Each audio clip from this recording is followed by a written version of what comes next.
はいはいはい。ちょっとOBS どこIs this it? There we go. Okay, I had a bit of a problem with OBS. Alright, so good evening! Magandang gabi sa inyo lahat. Konbanwa. My name is Anzu, and I'm an apricot that delivers packages from me to you. Alrighty. Hi. I'm not too late this time. Oh, hello there, Kilroy. It's your first time here. Welcome, welcome. Hope you have a good time. So far, I really am. I'm a fan of the Ace Attorney franchise. I've played almost every single one. I think I was just not able to play the ones that were on the 3DS because I don't own one. But I heard they're gonna port it to PC. Something like what they did with the Great Ace Attorney and as what they did with the original trilogy. Yeah. So I'm excited for that actually. Alright. You love this case in particular. Oh, really? Why? I wonder why. Excited. Alright. Hello there, Nectarine. From a peach, I have become a nectarine. Wala, ni ko rin. Magandang konbanwa. Hi, good evening. So, I hope the volume is okay. Let me know if it's too soft, ne? Hi. Okay. So last time we were finally able to... no, not select. Go back.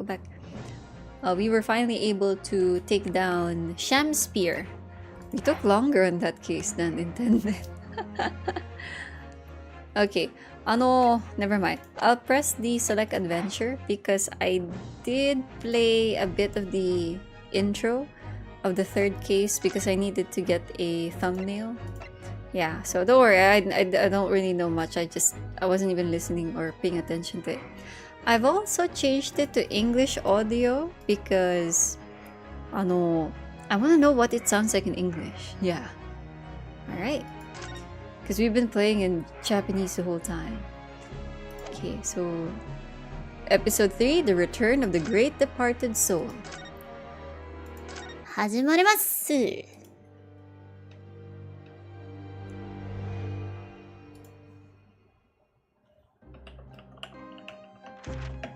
The grand end of the century great exhibition of London.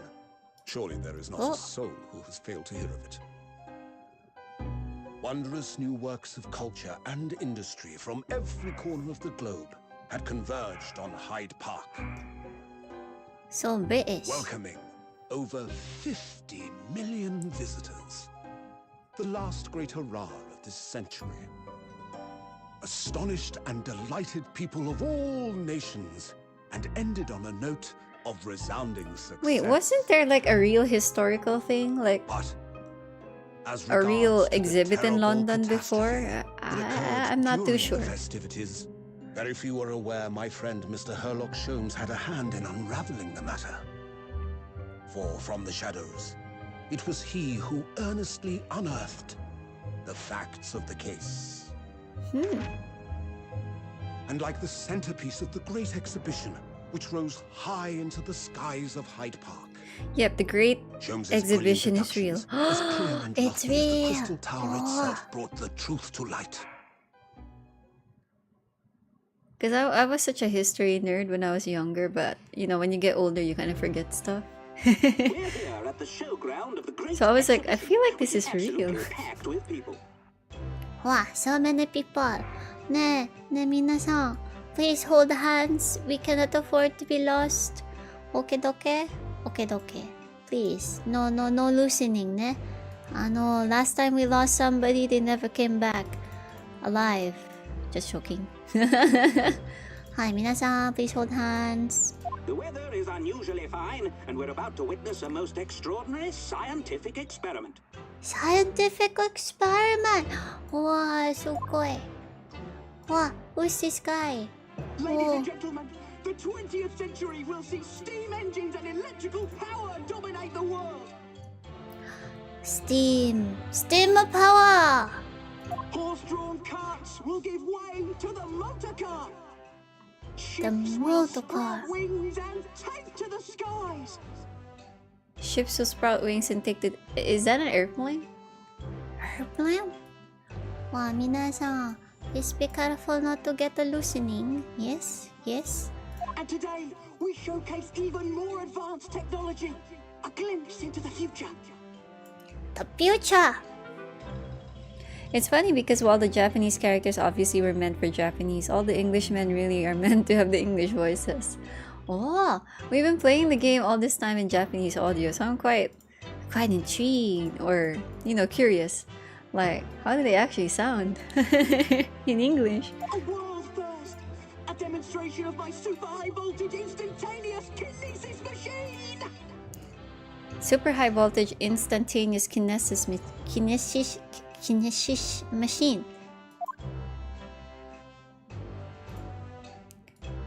A man will literally be disassembled by a pulse of high voltage electricity and beamed to another location.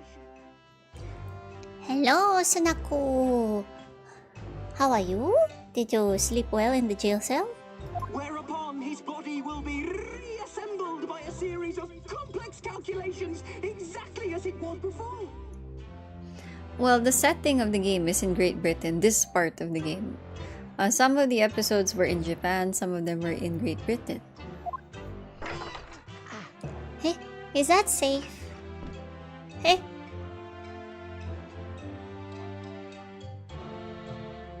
It looks like a coffin. In but a few moments from now, Hey? this gentleman will, in the blink of an eye, complete an incredible journey through the air. What? Huh? To arrive an instant later on the Crystal Tower behind you! This has to be a magic show. Can't be. Oh, I would not trust my life with that man. Oh my god. Oh my god. Oh my god. Oh, that doesn't look good.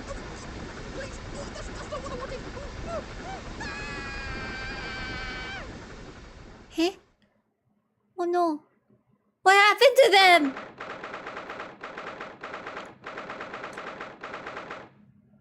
Yeah, certainly nothing could go wrong. Oh my god, everything went wrong. October 22, 9:36 a.m. Shom Sweet. As Google Translate would say, Dotto dotto dotto dotto dotto dotto dotto dotto dotto.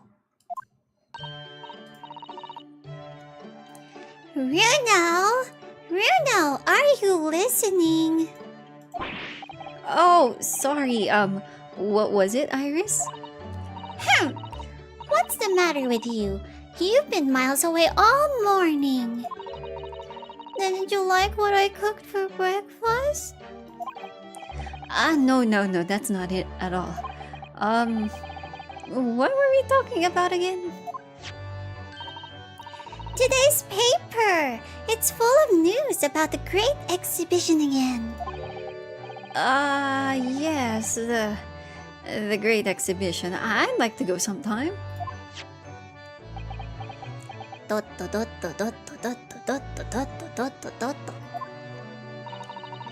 You're really not your usual self today. You seem very down. Miles away, Miles Edgeworth. Oh, Edgy Poo. Oh my god, Edgy Poo. I also played his games. For those who don't know, Miles Edgeworth had a game of his own, but the second one wasn't translated to English yet. So,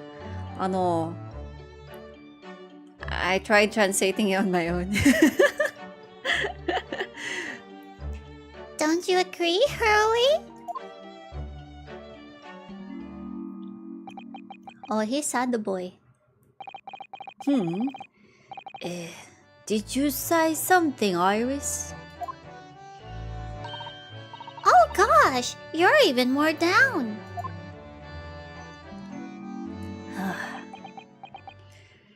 Doto.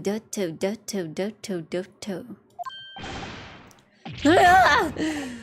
When did you arrive, Mr. Naruhodo? I've been here for about half an hour already. We had breakfast together. What? Why didn't you mention it before? I thought you might have known I was here, you know, because breakfast? Iris is quite right. You're clearly lacking in vim. So much so that I didn't notice your presence. Thanks. Of course, I could deduce the reason perfectly well with some simple observations. Yes, very, very dramatic himbo shows. What? Nani? Let's see. Yes, for example, your tousled hair this morning with all its unruly spikes. Clearly can be deduced therefore that. Let me stop you right there, Mr. Sholmes, because I think I can see where this is going. My hair has always looked like this. It always has. Ever since we first met, in fact. Oh, this is a nice Easter egg or reference. For those who never, like, played the original Ace Attorney trilogy, the one with Phoenix Wright, they also make fun of the spikiness of his hair. So they're doing the same thing with Ryunosuke. Oh really? How interesting. It just doesn't look like a haircut as such, I suppose.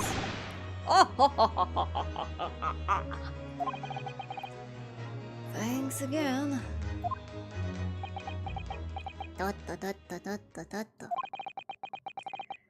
It crossed my mind recently that it's been 6 months now. 6 months? Since I was forbidden from working in court. So I've been wondering how much longer I'm going to be banned. Oh well, that would explain why you seem rather glum. Don't you agree, Hurley?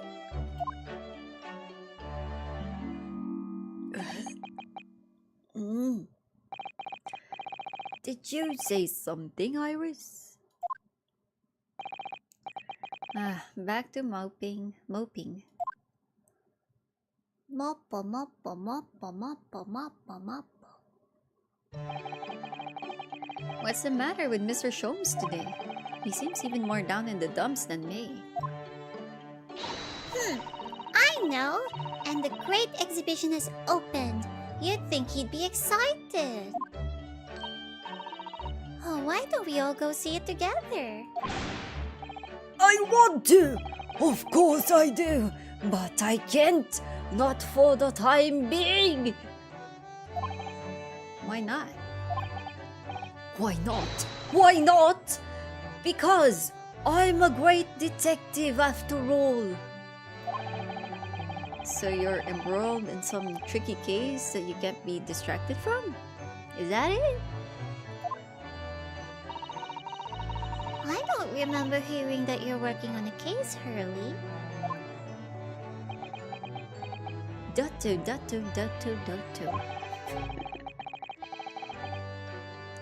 With this placement of yourself, it's better to make a mic louder. Honto. Okay. I suppose I should try to find out what's going on. Talk to me, Hurley. 教えてよその仕組みを Half a year ago now, I took on the defense of a young girl in a trial heard at the Old Bailey. What at first seemed like a simple case of murder that took place at the London pawnbrokery turned out to be one part of a much more far-reaching plot that involved the British government. During the course of the trial, it was found that I made an unavoidable, yet at the same time unforgivable mistake. Words fail me. This situation is utterly deplorable. Ho ho ho ho. Mr. Naruhodo! Ah, yes, my lord. I will decide upon your fate following the conclusion of this trial. Of course, my lord. In the end, I had my right to represent people in court revoked.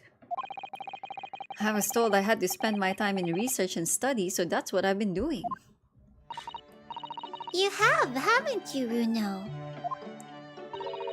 Reading all those big fat tomes about British law up in your room. And the notes about Shom's old cases. Oh, hello, baby Utrin. My doggy has entered the court. Brewing Iris' special blends of tea, fetching my daily bread for me. You've become something of a manservant around here. Start on the silverware next, Master Naruhodo. Well, I'm thinking of going back to ask the powers that be to reconsider. Specifically Lord Strongheart at the British Supreme Court on Whitehall.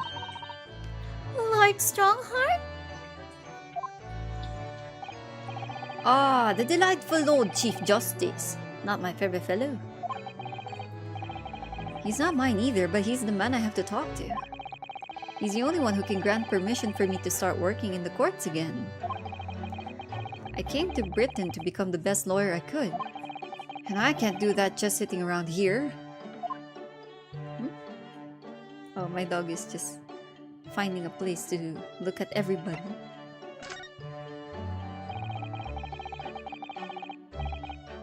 What's wrong, baby Utrin? What's wrong, my little doggy? It's okay, baby. He was looking at Sholmes. He's like, who's this strange man?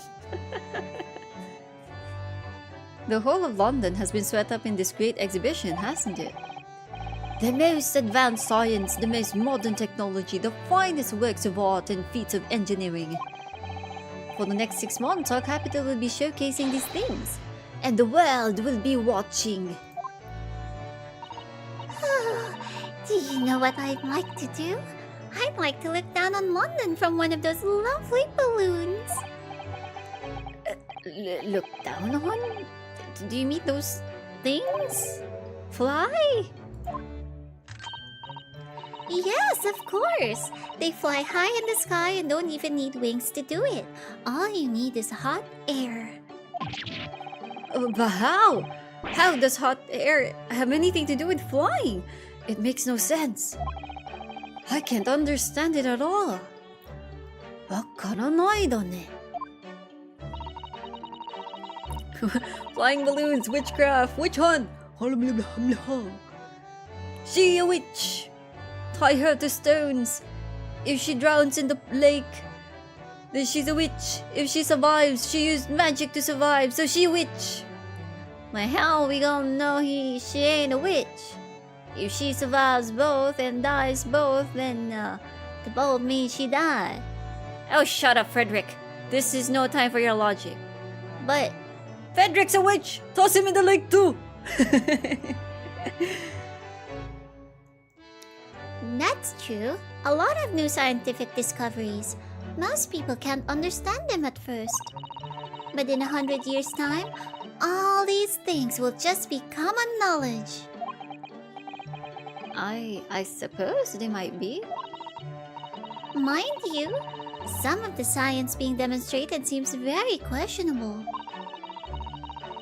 Something went wrong on the open experimentation stage yesterday. Apparently, there was a huge explosion. Still, I wish I'd seen it though. I'd love to see how bad some of these scam experiments really are. Says the innocent 10-year-old girl. I forget she's 10 years old, man. See here, every page of this paper carries some article or other about the great exhibition. But the brighter things shine, the darker the shadows that are cast behind them. Hey, he's not wrong. Personally, I find myself drawn to the darkness, to the impenetrable. That is my proper atmosphere. You received the Great Exhibition newspaper. Shadows cast behind. Is that a metaphor way of referring to the back page of the paper? あと Newspaper! どこ Oh, look, it's him. The mojo mojo guy. The fluffy haired guy. Every article on the front page is news about the Great Exhibition. Public experiments to demonstrate brand new scientific ideas, cultural exhibits from around the globe. It's also positive and hopeful about the coming century. We must all go see it properly before too long. Wow, I want to see. I wish I traveled back in the... Huh? Lost cat! Oh, the poor thing! Lost cat! Poor cat! Sholmes is Batman. I'm Batman. I'm Sholmesman. Poor cat! So many glowing reports about the Great Exhibition and everything that's going on there. Other than this rather gloomy looking one, that is. I know, the cat! Doto. Wait, what? What's the matter, Bruno? Oh wait, was it the top was what I was supposed to look at? I want the cat, the missing cat. Okay, fine, we'll go with this. The Reaper attacked. What? The Reaper attacked? He, Lord Van Zeeks and compatriot cornered. Oh no, Lord of Van Zeeks. You may be kind of racist, but you're the prosecutor. We need you. That's Lord Van Zeeks. Sup, Milocoton. Milocoton or Milocoton? If I'm being called a Milo, like the chocolate powered drink, I accept. That's a tasty piece of shiz. It's the best shiz in the world. Well, no, that's exaggeration. One of the best things in the world. Milo every day.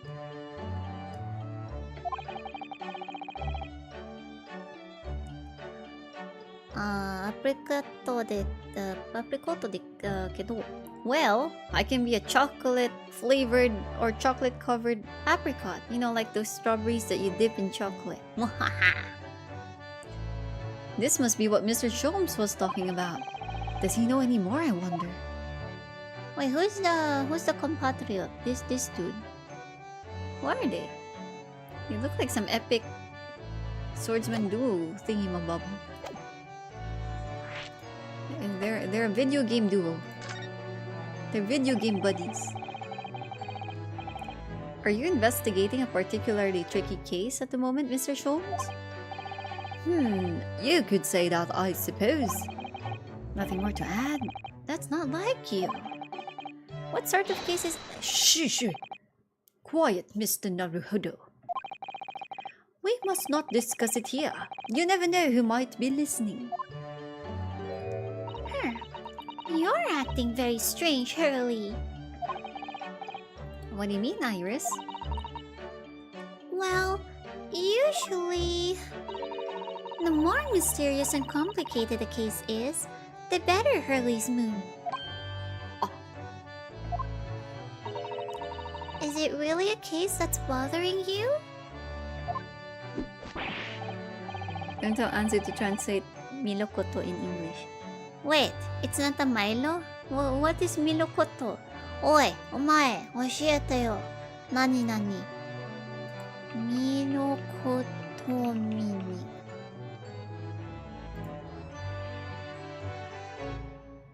The only thing that pops out is... Oh wait, no, I have the wrong spelling. Milokoto. Nothing comes out. Nani kore? You have the correct spelling. Nani kore? They were Reaper and Widowmaker. そうだね。そう。P word. There's a lot of P words. We have pizza, pasta, pepperoni, pastrami, popcorn, peas, pears. There's a lot of P words. Iris, please! You mustn't exercise your astute powers of observation and deduction on me without invitation. Remember what I always say. Put yourself in the shoes of the individual about whom you're making deductions. You say that, do you? You, Mr. Sholmes. Never mind. Once I've had a cup of tea, I must make my way at once to the crime scene.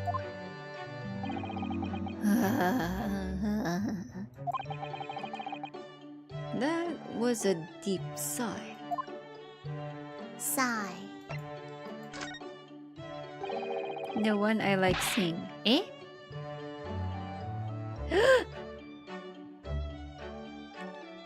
From what language is that? Eh? Nani kore? How dare you call me a peach in another language? You orange! I'm an apricot! It says in the paper that Lord Van Zieks was attacked. That's terrible! You know the legend of the Reaper of the Bailey, of course, don't you? Only too well, in fact. Yes. Prosecutor Baroque Van Zieks. They say that if the Reaper is the prosecutor in a case, there's no salvation for whoever's in the dock. Even if the defendant is found not guilty. Once the Reaper has someone in his sights, one way or another, that person's time left on this earth will be short.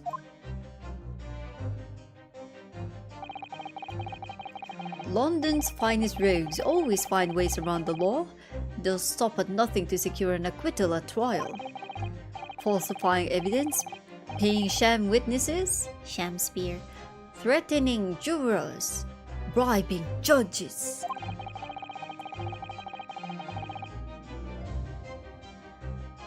But even such devious tactics as these cannot save them from the hand of the Reaper. As you've experienced yourself, haven't you, Mr. Naruhodo? Yes, I've seen the Reaper's retribution at work. Many of these criminal rogues are reckless and quite unafraid to die.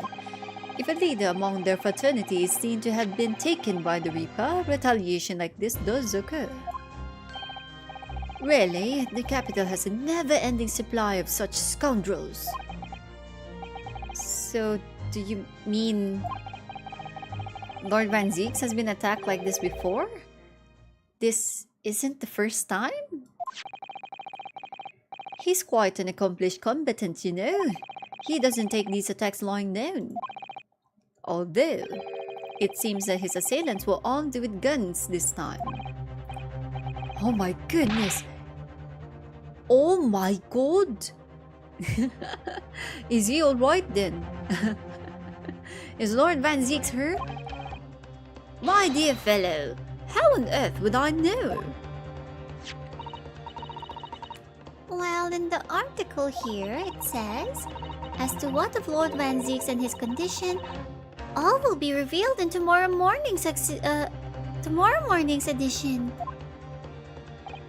Ah, I see.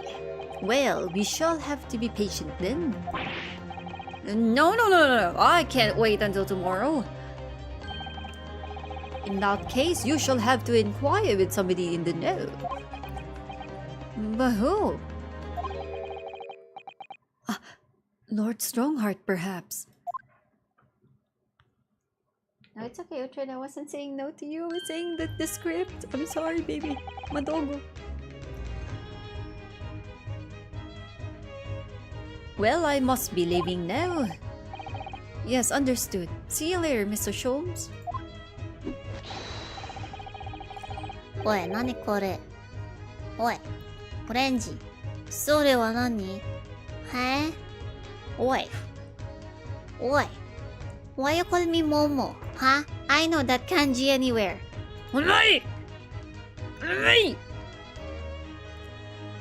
Ha! You really are a shameless liar sometimes, my dear fellow. What? You seek to put me off my guard and follow me, don't you? Well, you would be wasting your time. You wanna do the voice over, baby Uhtred? My dog wants to be voice actor now. What?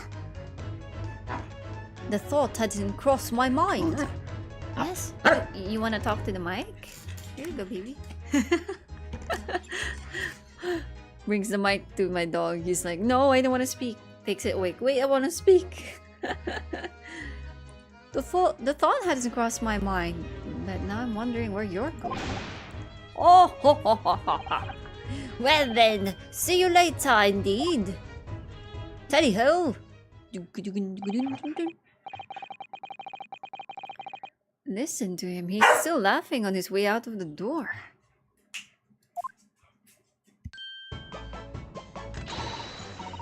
Alright then, Bruno. Let's get going. Whoa, she looks like Mickey Mouse. Nani kore?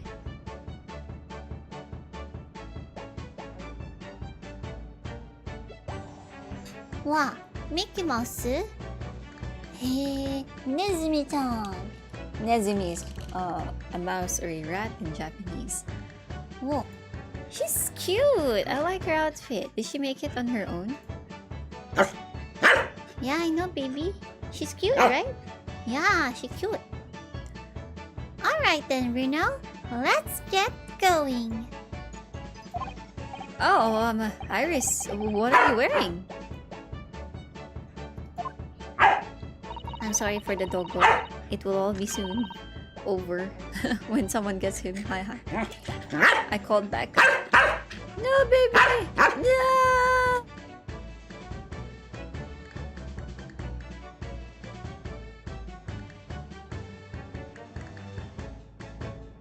Yeah, I'm really sorry for those who are new. I have a dog.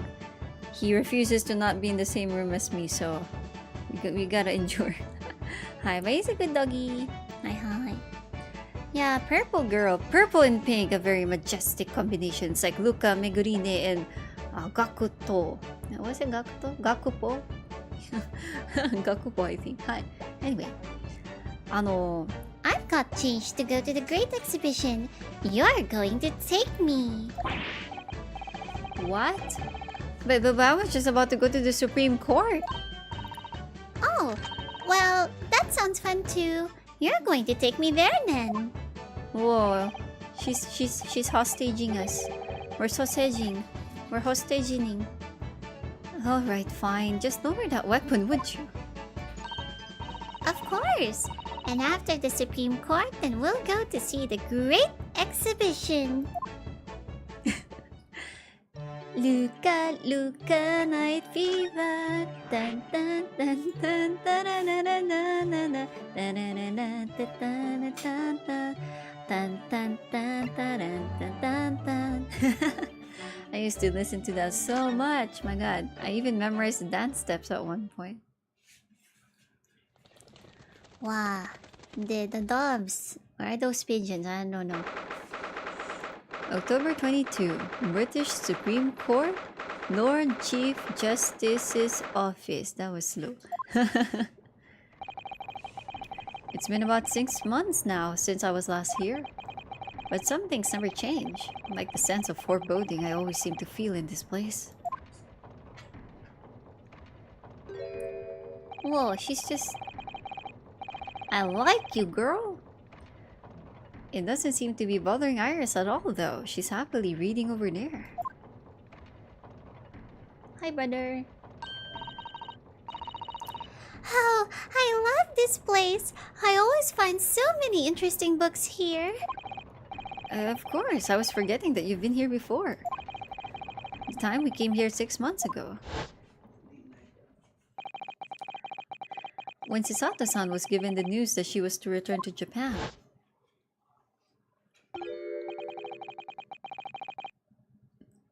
Okay, I can't do a deep man's voice, so I'm just gonna wing it. Oh, I understand you wish to speak with me. I swear, he has to be the ancestor of that one dude, the corrupt prosecutor guy. Can't remember his name. Yabikure. Now it does not rhyme with peach. Oh, Lord Strongheart, I trust you've been keeping well. Let's see. Since you arrived and requested an audience, it's been 4 hours 32 minutes and 26 seconds. I've kept you waiting for a while. My apologies. Oh no, not at all. I like nothing more than standing around, staring into space. Good to know. Good to know. That doesn't appear to bother him at all.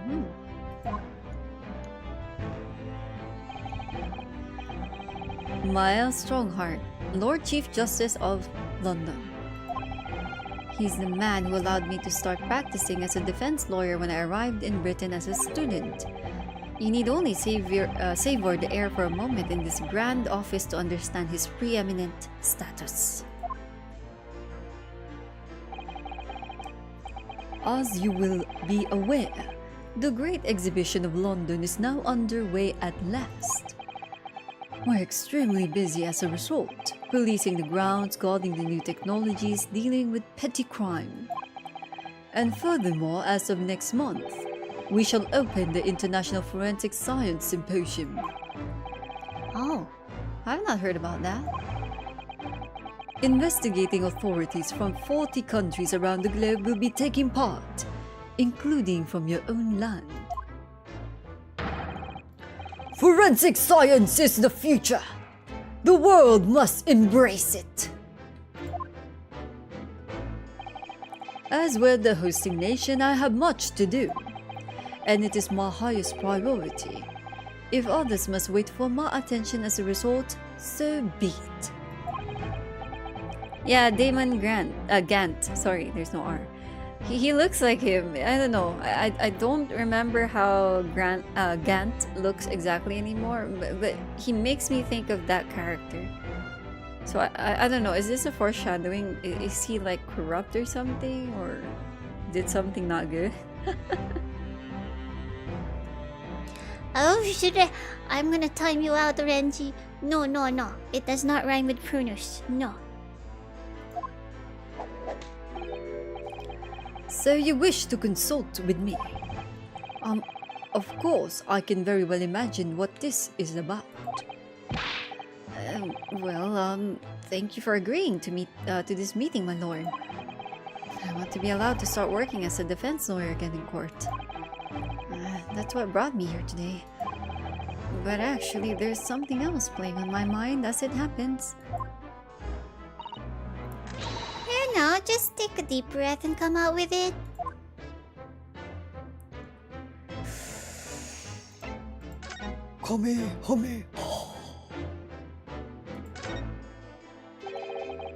I actually came here today to ask for your permission.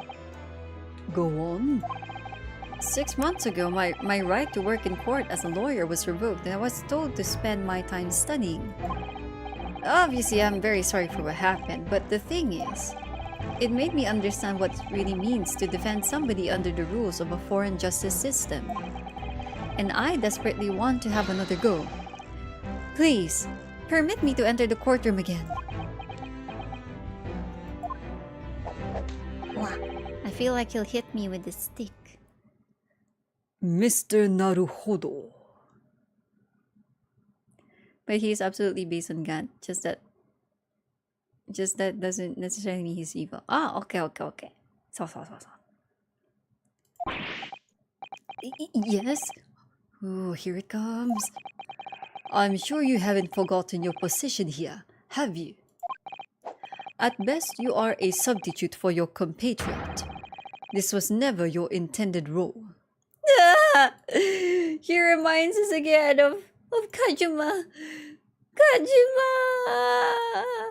Hold on, wait, no, it's not here in my VTube studio. I think I have it here in OBS. Hold on. My Kajuma-shama! Kajuma-shama! I missed you! No, I need him in spirit behind me. Kazuma! Kazuma-san! Why did you have to die young? Anyway. Hold the trauma in. . Well, that's true. The Japanese government actually sent my best friend on this study tour, not me. It should have been Kazuma.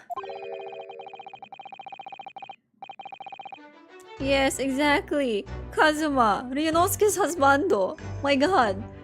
They were gonna have a life together in London, but he had to die. Oh, why must the good young die?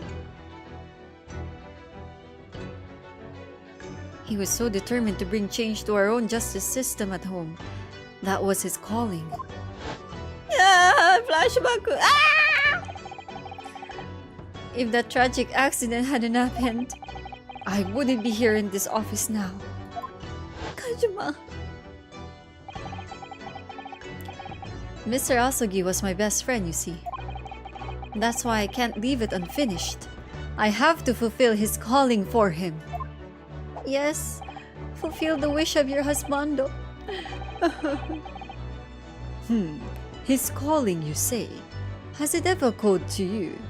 Has it never occurred to you that perhaps you know nothing of his true calling? Sorry? The mission with which that young law student was charged, what do you suppose it really was? What do you mean? Mission? He's not making any sense. What the mission? Never mind. I've read all the reports you've submitted over the past 6 months. It's clear to me that you regret your actions and have been studiously obeying your revised instructions. Do you mean? As of this moment, I reinstate your license to practice law here in Great Britain.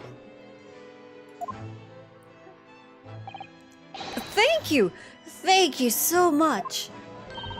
That's wonderful news, Bruno. In fact, I believe I have the perfect case to mark your comeback. A curious affair. You'll consider it, I hope. Of course. Please, tell me more. Tell me more, tell me more. Oh, there. Before you leave, nani oranji? You described it as a curious affair. Yes, that's right. I believe it was reported in the press. Are you aware that there was a serious accident at the Great Exhibition yesterday? Oh no. Yes, I read about it. A professor from Germany tried to carry out a crazy experiment. Let me see. How was it described? Super high voltage instantaneous kinesis, I think. Nightbot play Peaches by Mouse. Damn you, Renji! I am so glad I have no command like that. Damn you! Damn you all of you oranges! One day I'm going to grab your ass and put you in the soil where you belong. Then you'll become a tree for all the canines and all other animals in the world to piss on. You hear me? That's your destiny, to be pissed on as a tree. A toilet tree. Dig dig. Please laugh, I found it funny. Kazuma, please laugh with me. Oh, you can't, you're dead.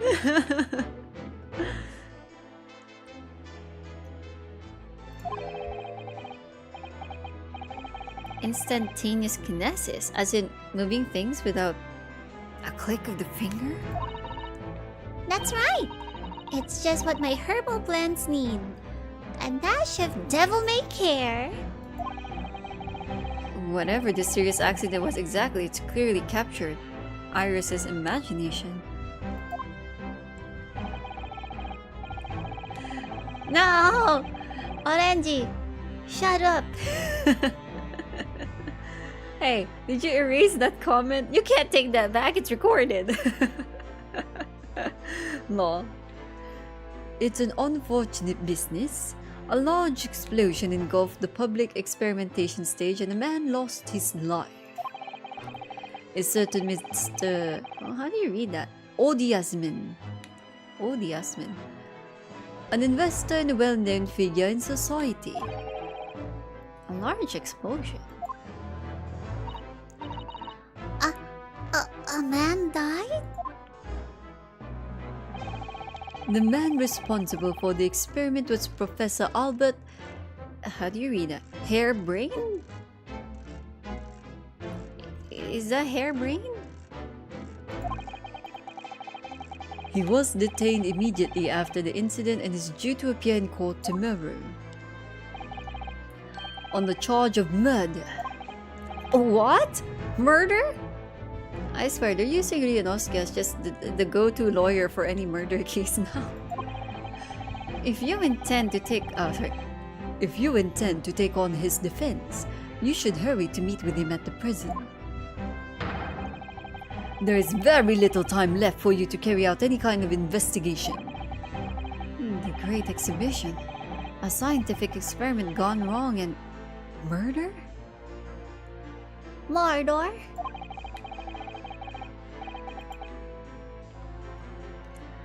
I feel out of my depth before I've even started.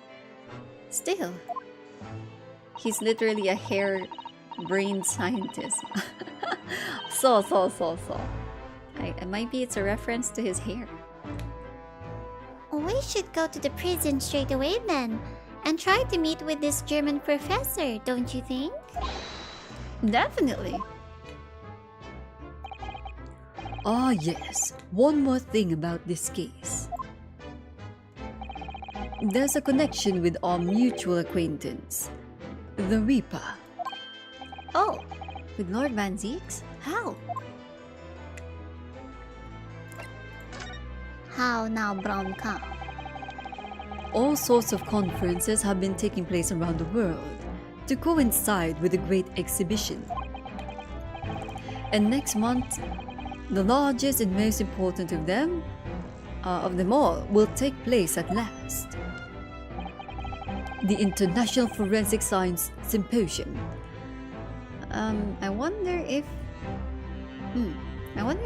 the acronym for it is IFSS, or do they include it TIFSS? He does have a beautiful afro. That I agree. Yes, Mr. German, you got good afro. Yes, somehow. Wait, do Germans even get afros? Like, naturally? Maybe it's a result from getting electrocuted so many times. His hair just stays up. So, it does seem as though criminal investigation needs to embrace scientific methods, doesn't it? Exactly! Curly, yes. Oh, they can get curly. Oh.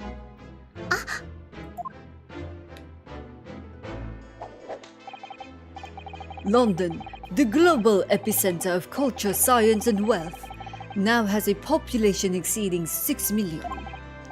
Sadly, crime in the capital is growing at a similarly startling rate. So it's imperative that we use the latest scientific methods to investigate and resolve cases as efficiently as possible. Which is what's known as forensic science, isn't it? Exactly!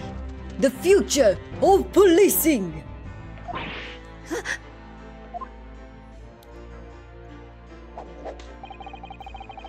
Regrettably, however, Britain is currently dragging its feet when it comes to the adoption of forensic methods. Oh dear, that's alarming. Exactly! It's extremely alarming! Iris just gets surprised every time. I'm also amazed how all the dubs at the back are always synchronized for this. Amazing! Subarashi! If I were Her Majesty's Attorney General, you can be sure the number of crimes committed and resolved in London would be very different to the current figures. And I can cite 12 solid arguments and 223 individual reasons to support my claim. You feel like Strongheart would get along with Emma Sky? Ooh, I do think so, because this dude's like advocating forensic science. He'd be that one guy fighting to have this really big budget just to give Emma Sky for whatever experiment she has. I could feel like that would work. They would definitely be a duo, man. Sorry? By way of apology for keeping you waiting earlier, I shall detail everyone now. What? Oh, how fascinating! I mean, throw in Iris also with Emma Sky and Strongheart. I feel like they'll be like that science group, you know? I think that'll work out. It all began 15 years ago. I was What's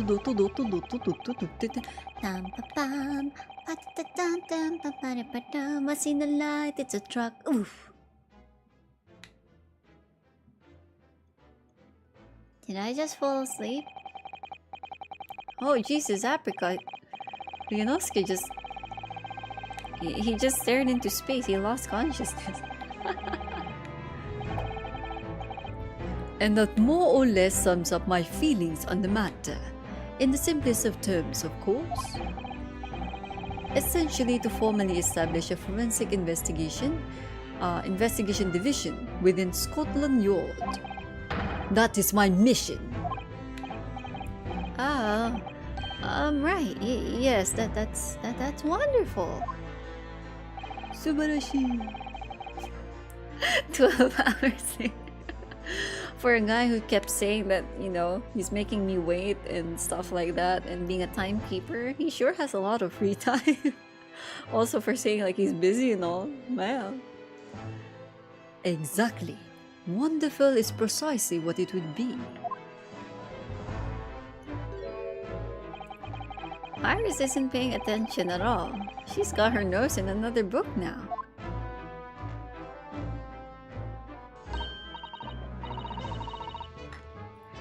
Oh, is it over? Did you learn anything useful? I actually drifted off for the most part. He's surprisingly ardent about forensic science. Fine. That's what you call passion, my dudes. Something we all need. Passion. Okay. To prison! A very familiar place in our hearts. October 22nd, local prison cell 11. The warden said cell 11. That's this one.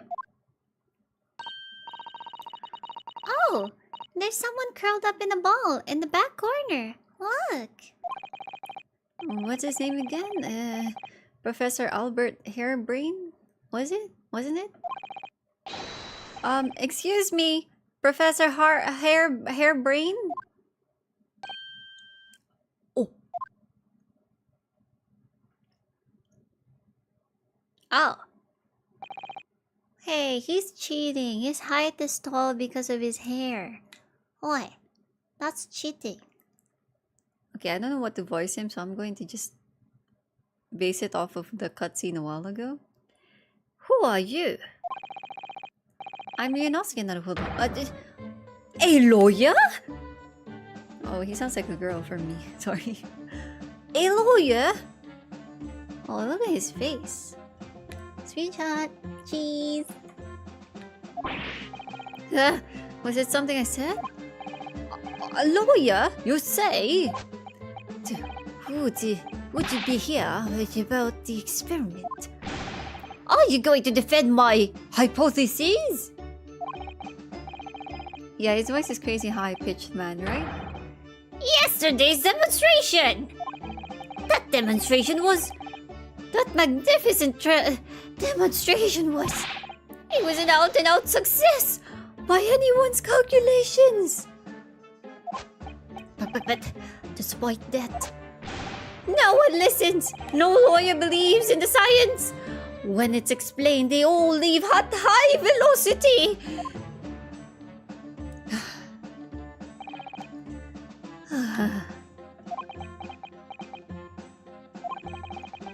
Now's probably not the good time to mention that your zeal made my concentration leave for a while too. With enough hair gel, you'll skyrocket up to 2 meters. No! Mohawk. Oh my god, I can...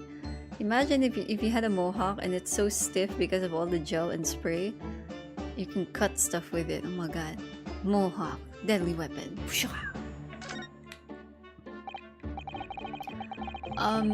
You mentioned the demonstration yesterday. the papers have called it a spectacular failure. After all, a man died in the explosion, didn't he? Ah! Yes, you could interpret the results that way if you really wanted to. Well, I suppose the strictest sense, the experiment was a failure, but at the same time, it was a great success. You lost me, boy. You lost me. I saw it with my own eyes, right there in front of me. Mr. Asman was spontaneously disassembled. Until then, everything was going exactly as my calculations had predicted. At that point, he should have been beamed to the Crystal Tower by instantaneous kinesis. However, the machine exploded and Mr. Asman in fact perished. Yes, I can't deny that part of the experiment was a failure. So, what you're really saying is the large explosion that killed Mr. Asman was an accident, correct? But the bigwigs had you arrested on suspicion of murder. Dotto. I was responsible for a man's death. That is the immutable truth here. And for that I wish to be punished. At once! But... Murder? Never in a million years! It was an accident, simply an accident! I see. Harley and I were talking this morning, you know. He said the situation would change completely depending on whether it was treated as an accident or murder. How exactly? Well, if it really was an accident, then the professor's machine would be kept in protective custody. On what grounds? Oh yes, it's newly established here in Britain. The Special Dispensation for Scientific Equipment Act. That one passed me by. But if the case is treated as a murder, then they'll say... Oh, sorry, that's harebrained. Then they'll say my machine was the murder weapon, and they'll be able to pour over it as much as they like. If they examine it in detail, they'll find out how it's made, and then they'll be able to copy my idea. My precious hypothesis will be stolen! The machine must be protected from that at all costs. That's why it's imperative this whole incident is shown to have been an accident in tomorrow's trial. Oh, I see now. He's intense. Reminds me of Soseki-san. So in short, there was a terrible accident at the Great Exhibition Showground yesterday. Yes! Or rather, no, the devil is in the details. Strictly speaking, there was a terrible explosion. Sounds the same to me. You were demonstrating super high voltage instantaneous kinesis, weren't you? How fascinating! Humans, like all matter, are made up of particles that are held together by electrical bonds. So it must be possible using a sufficiently high voltage to break those bonds and beam the particles through space. Oh, so he was trying to make a, what do you call that? Transporting thingy-mama? Oh, thank you for the posture check and the watering. Oh no, my fingers did not crack. There's no sound. It's so shed. Today's drink is coffee. Kofefe. Coffee.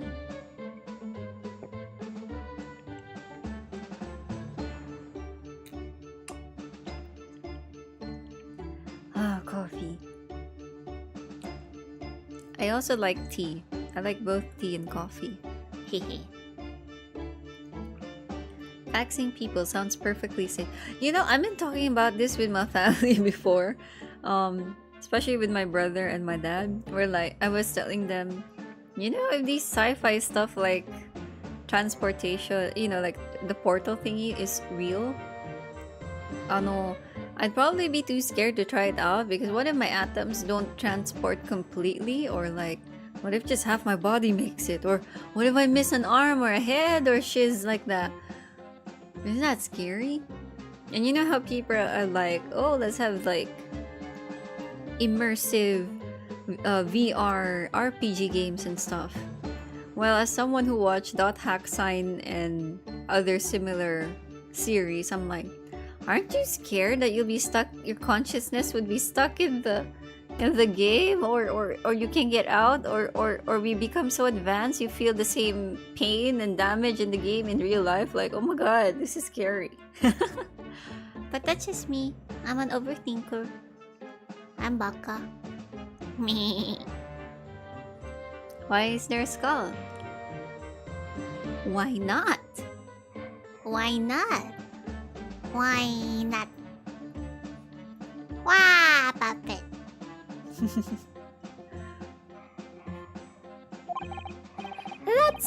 That's it in a nutshell. That's my idea, you see? That's my amazing hypothesis. Gosh, that's unimaginably high-level science.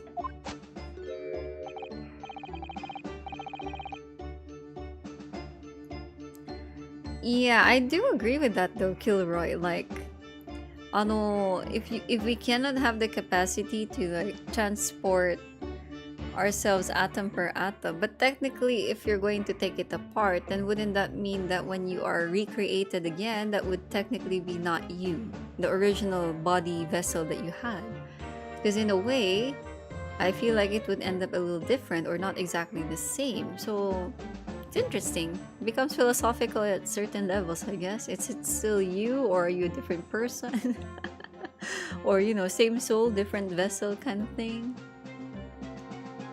So you'd have to decide whether or not you're okay with that if you want to teleport. Maybe to a certain degree. At most, true transferring or transportation or something like that would be... Or teleportation, sorry. I keep saying transportation. Teleportation would probably be just the transferring of consciousness, because that one could really technically even help you live longer, I guess. Like if the, you know, like those shows wherein, you know, the body is always the limiter technically because it deteriorates, you die one day. But if you can transfer that to something healthier or younger, I guess you technically continue on. Or if you end up making an artificial body that doesn't really die or get destroyed or can be, you know, repaired, I guess to a certain degree that's kind of like a path to immortality in a way, right? There's why McCoy in Star Trek refused to use the teleporter. I haven't finished that whole series. I've only watched like parts of it, but not the whole thing. Yeah. Or you could just explode that like, Assman. Yeah, you can just go kaboom. You know, you're gonna leave this world, might as well go out with a bang. A shebang! Shebang! Add fireworks too. That would be so cool. Oh, but dare to imagine it. Dare to dream of such incredible technology. Just think, one moment I could be here in this cell, and the next I could be at the great exhibition again. Well, yes, that would be incredible. And then the next, in the mere blink of an eye, I could be at the great Parisian theater, say. Oh, the possibilities are endless. The whole of our vast planet will be within reach. So, no more hiding in wardrobes on rocky seas for 50 days? Reference to when he was smuggled by Kazuma-sama into Great Britain.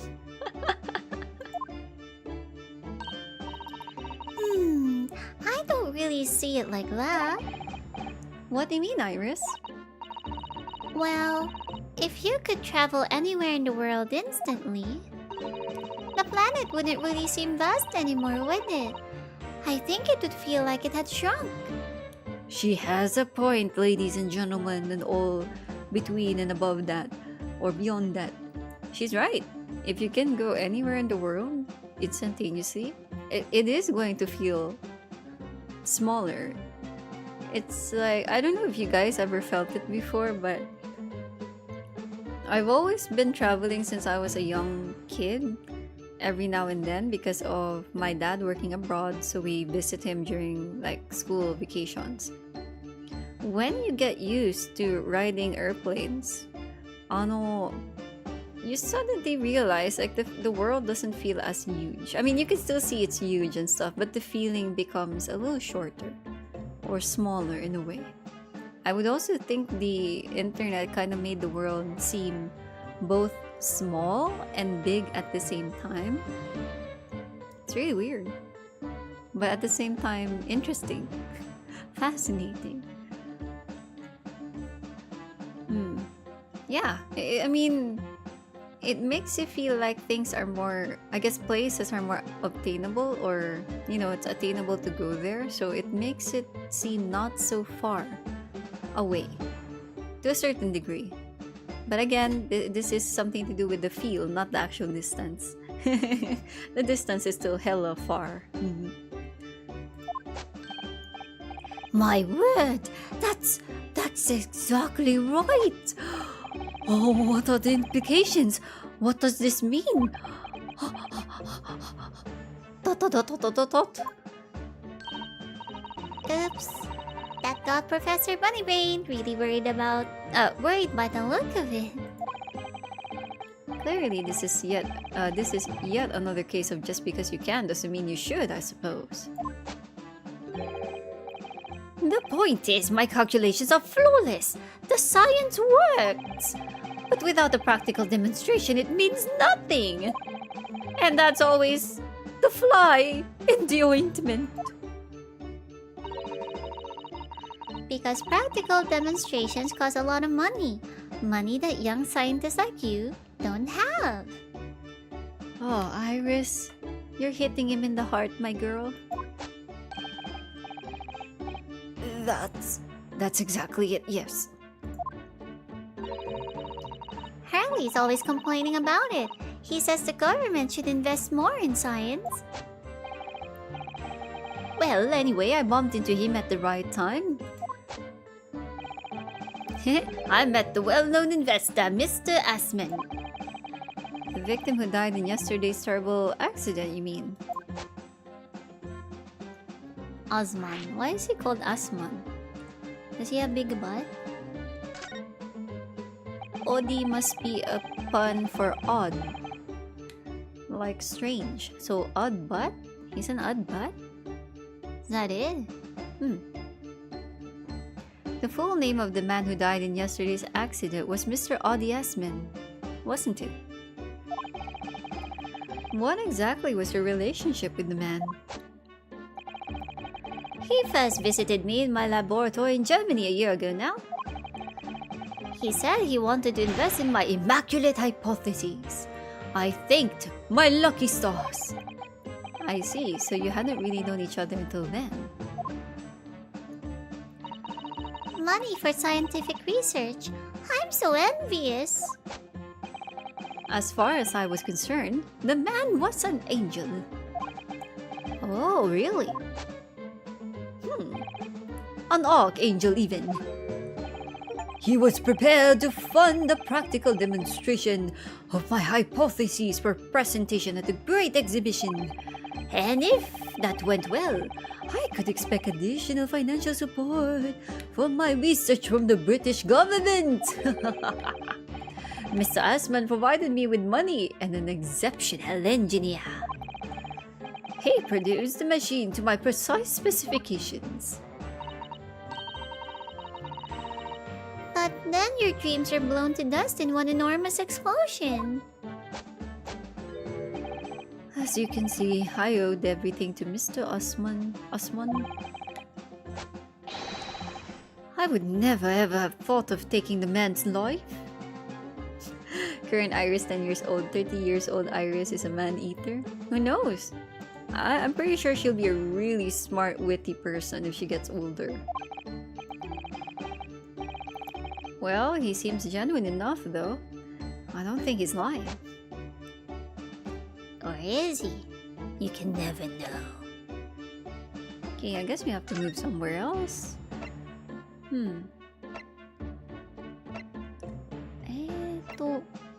If you let your concentration slip, you might miss what people say. Maybe I'm supposed to present? No, well, let's just present it anyway.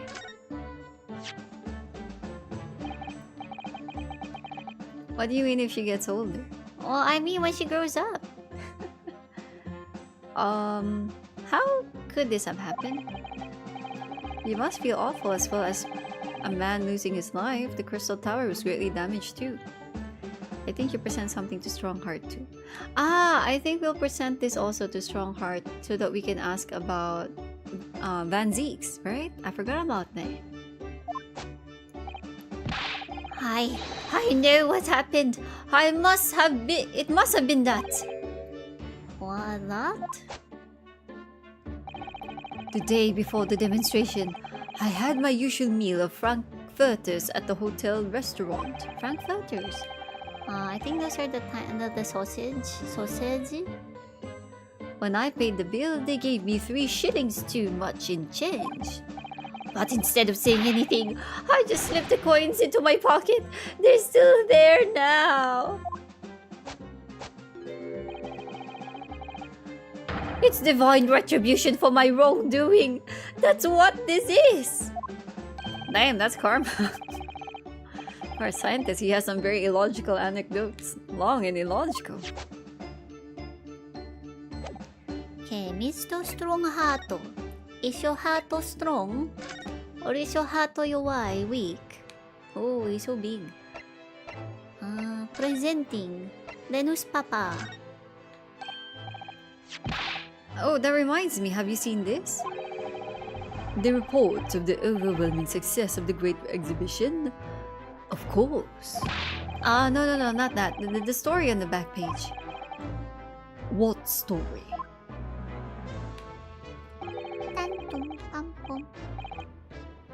The Reaper attacked. Oh, that one.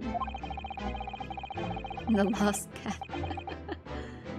You've enjoyed some victories in court against my #1 prosecutor, have you not? Poor Mr. Reaper. What happened to him? He wasn't killed, was he?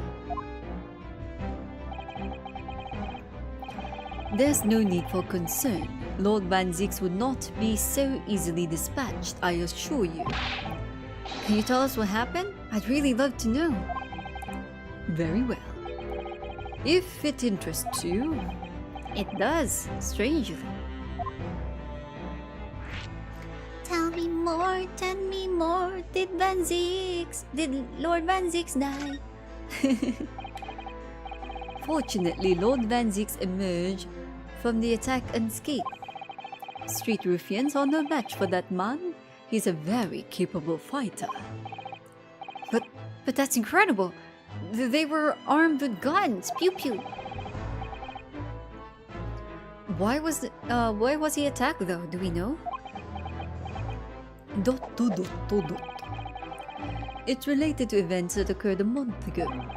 A leader of one of the capital's criminal organizations was indicted and prosecuted by Van Zeeks. But the man was acquitted. I've no doubt large sums of money were involved behind the scenes. Large sums of money? A deplorable situation. Members of the jury were bribed, it seems. However, despite winning his freedom. Oh, this is Macleod, isn't it? The man in question met a dramatic end yesterday. Oh, it's not. But you're not suggesting that was the work of the Reaper, surely?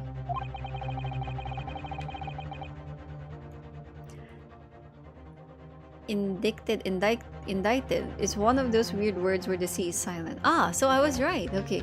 The first guess was indicted. Because I was like, that's usually heard in court and stuff. Vampire? Vampire. The victim's henchman certainly seems to think so. He was a man by the name of Asman, Mr. Odi Asman. Eh? Did you say Asman? That's the man who died in the big explosion at the Great Exhibition. Yes, known publicly as an investor, but in reality, the head of a significant criminal organization. Oh, he's a mafia. Unbelievable. Hontou ni bikkuri shita. I wonder, could I ask you something, Lord Strongheart? Try me. Oh my, Strongheart, that's way too sudden. How could you say a thing? But we only just met some months ago. Well, this is the only other time we met before. Nani kore?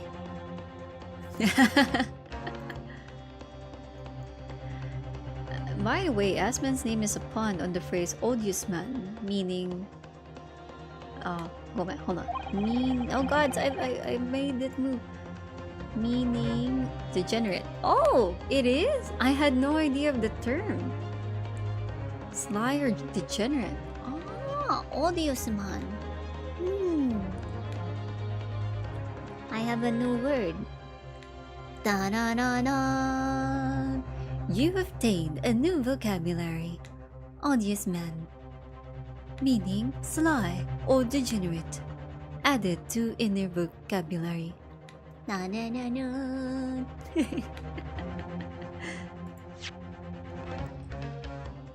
Okay, so try me was the last one. Why do you use Lord Van Zeeks as a prosecutor?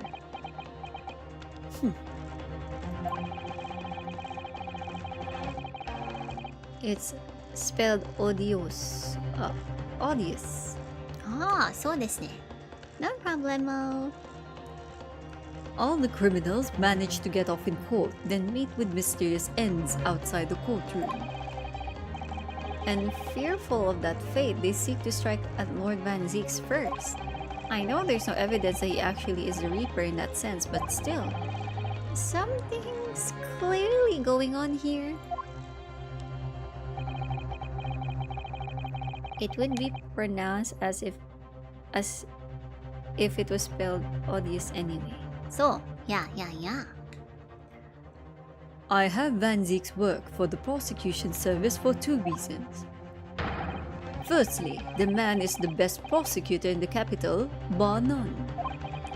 And secondly, any deaths of criminals that have occurred outside the courtroom following his trials are nothing to do with him. But that doesn't make sense. How can you explain the way so many have died if not by someone's hand? Odious. Hi, odious. Van Zeeks may have earned himself the moniker of the Reaper, but he is no killer. So he will continue to prosecute on behalf of the crown. Unless he wishes otherwise, of course. Unless he wants to retire and become a papaya. Well, I must be leaving for my next engagement. Ka-chong. I'm already 11 hours and 16 minutes late. My colleagues may be starting to fidget. 11 hours late? That's quite something. That meeting had already started when I arrived back here for this engagement with you. So lateness was inevitable. Time stops for no man. He's making an excuse out of our inquiry. I'm sure it stopped for me during those 12 solid arguments and 223 reasons. Oh yeah, where would I find Lord Van Zeeks now? Yeah, where's Ziki? Where's Banban? Baron? Baroque. I know Baroque is like a pun for Baroque. I don't know what the Van Zeeks part means.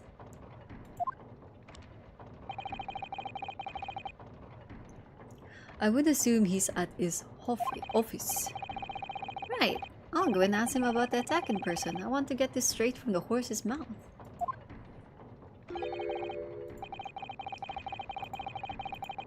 Away with you now. I'm leaving Professor Hairbrain's defense entirely in your hands. Of course, yes. Thank you very much, my lord. You don't know if it's a pun, it just sounds cool. I do agree, it does sound cool. Coolio. Cool. Prosecutor office.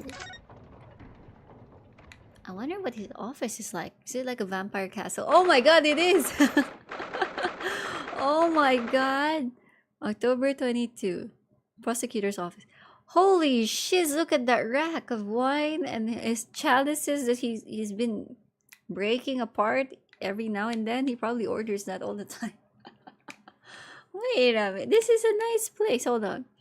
What is this? Is that a model of the Great Exhibition? Because that's the death ray looking thingy mabob. Hey? Wait, is this a portrait of himself? Is that him? Bookcase! Candles! Swords! Phonograph! Tall chair! Definitely vampire. You should examine everything in this room. All of the dialogue is great. Oh, okay. Oh, so this is the legendary Reaper's office. Yes, it appears so. It sends a chill down your spine, doesn't it? What an amazingly deathly atmosphere. Oh, is that... Oh my god! I was looking at something else in the background. And then it just suddenly zoomed into this and I was like, oh my god. The hooded figure was so still I hadn't noticed his or her presence. I wonder who it is. Did Lord Van Zeeks turn white? White-colored clothes now? What is this? Like reincarnation or the phoenix? Huh? I'm gonna assume it's a man, so I'm just gonna make up a man voice somehow. What are you doing here? It's Van Zeeks. It's not the hooded figure. Oh, hello, sir. I'm a vampire, sir. I mean, a baroque, sir. I mean, ha. He's as unwelcoming as I thought he'd be. Actually, maybe even more so. Oh, I'm glad to see you're well.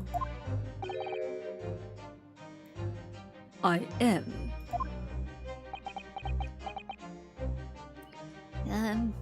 Doto. So, who's the person over by the wall being, punished for something or other?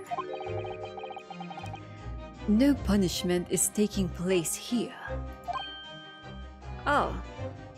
Okay. That's my apprentice, and he's sitting there for his own free will. Apprentice sound. Hello, apprentice hooded figure. I didn't know you had an apprentice. Ah! Now I know. Ah, okay. So he was the other dude in the newspaper. It must be the same person who was pictured in the newspaper. Seems about right. Hooded figure? Check. He's very able in combat, a requisite skill for anyone under my tutelage. Are you referring to the attack on the Reaper that was reported in the papers? Van Zeeks gets his own Susato Maya Pearl assistant. Cute. Oh, maybe this assistant is more of like what's her name? Kay? And the one in Miles Edgeworth's game, there's like this girl who's like a legendary thief kind of thingy, like Yatagarasu. I think it's more of like that, right? Probably. I mean, Edgeworth is the only other prosecutor I know that had an assistant. Are you referring to the attack on the Reaper that was reported in the papers? The Reaper. I'd be interested to know the Reaper's true identity myself.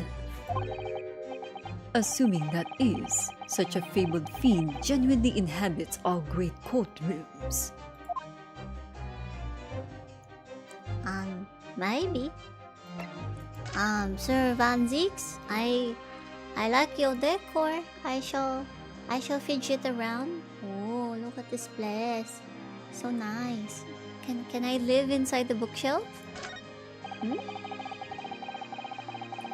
Look at that fine collection of hollowed chalices and bottles neatly lined up there. My hollowed bottles are filled with the essence of the finest grapes from the finest vineyards I visit. And I personally oversee these chalices being made by the finest crystal craftsmen in the world. Wow, you're so rich, kid. And yet you throw them around in court like they were worthless.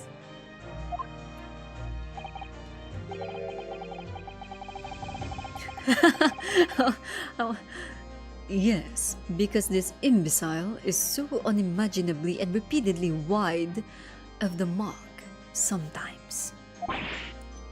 Oh. Before you open your mouth next time, you should consider the poor artisans whose work you defile. So it's my fault. Oh, silly me. How could I ever have thought otherwise? He just blames. Naruhodo. My god. The Dotto should be read in intimidating tone. Oh, that's a good idea. Lord Van Zeek's desk. Look, it's so stylish. And that's a marble chess set beside it. Chess. That's the Western version of our Japanese shogi game, isn't it? You know, I'm actually quite good at shogi problems. Oh, really? You'd probably like chess problems in that case. When I was in grade school, I was part of like a grassroots training for chess. I almost beat our coach. I'll never forget that because the situation was so textbook. And I had forgotten that exact problem or exercise. I can't believe it. I would have won if I had remembered what move to do. I felt so sad. I was like, God damn it, this is in the exercise, the book. I don't remember. Ah! Yeah. Then for shogi, I self-studied it. I just know the basic rules and stuff, but I wouldn't say I'm good at it. I'm baby. I'm shogi baby. Shogi baby. Yeah. I'd love to challenge Lord Van Zeek sometime to a bout of shogi problems. If you only really want to challenge yourself, you can always do that on your own at home. Phonogram. Okay, let's look at the model right here. Oh, look! It's a scale model of the Great Exhibition Showground. Oh, that's so cute. It's like a Lego or Sylvanian family thingy. So cute. Is this supposed to be a dead guy? Wow, すごいですね. That's amazing. I wonder why it's here. You fell for the oldest gambit in the book. Yeah. I sure did. Perhaps he made it to take his mind off the sadness of being too busy to attend in person. Or perhaps he's too embarrassed to queue up for a ticket. Surely it's obvious that I'm using it as an investigative aid. You Nipponese have no business painting others as overly reserved. I really didn't think you'd overhear that. You know, Van Zieks is also interesting because, let's face it, he's racist. He's racist. You know? He's racist. And I wonder if, well, assuming this is going to follow the generic type of twists and character developments that Ace Attorney games have, I feel like he's gonna come around and, I don't know, befriend Naruhodo, you know, like see him as an equal. That's my guess. These two commenting on Van Zieks while he's right there. I know. Of course he's gonna hear it. It could be better to hit coach with a set itself. I bet he never saw it come. No! No violence. No violence. Is that him? The face is so obscure. That portrait really dominates the room, doesn't it? Oh! Who this? It's a very majestic outfit and pose, but sadly, whoever painted it didn't do a very good job at capturing Lord Van Zieks' facial features. It looks younger than him. Is this even him? Well, it looks like him, eh?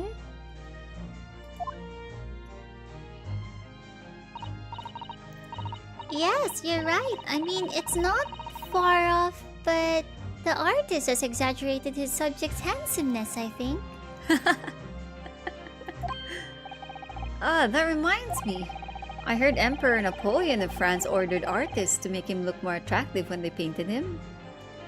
For what I know, it was about painting him taller, because Napoleon was said to be short, if I remember right. How vain! That's really not an attractive quality in a person, is it? Oh, Iris, wait till you hear about filters in modern day. Oh god. People are turning into aliens. That portrait does not depict me. Surely that's immediately obvious. Oh, then who is it? Dotto. Wow, you didn't tell us. Maybe, brother? Maybe a brother? Because he looks too young to be dad. So probably it's a brother. Look, there are bats. He's got a bat cave. Anzu rolled one in intimidation. No, not cute. I tried to be scary. Dotto. No, I can't do it. Can you, my shama? They're picking on me. Cut them with your sword, please. Ah, they were bats. Yes, the Reaper's familiars, I expect. But what about the mute man in the dark cloak? I thought he was the familiar. Just not the flying kind. He must be a dear friend of Mr. Reaper, then. Friend? Oh. I think the familiar idea is more likely. Scary though, either way. Can we touch him? Yeah. Oh, what are these barrels? Is that his stash of wine? Look at all those ancient casks lining the wall there. Casks in the Reaper's chamber? Or are they caskets? You don't think all those people who escape conviction in court are lying inside them? Ned, do you? What ridiculous notions are going through your head, man? This is my collection of fine vintages. Oh, yes, of course. Thank you for clearing that up. Yuno and I were just musing to ourselves. Don't mind us, Mr. Weeper. I wouldn't if you hadn't invited yourselves to my office to talk nonsense within my earshot. He was slightly below average for the day, but not as short as we'd like to believe him. Imperial measurements weren't standardized yet, so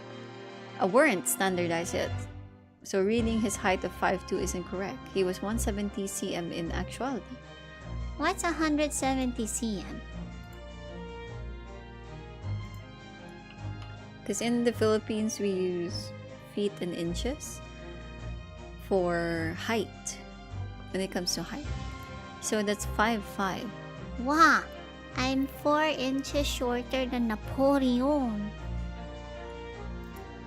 Oh, what if I be... Oh, 5'7"? Hey, hundo. According to Google, 170 cm is like 5.5774 foot. Hey? Where am I? Hey? 170 cm is approximately equal to 5 feet and 7 inches. Eh?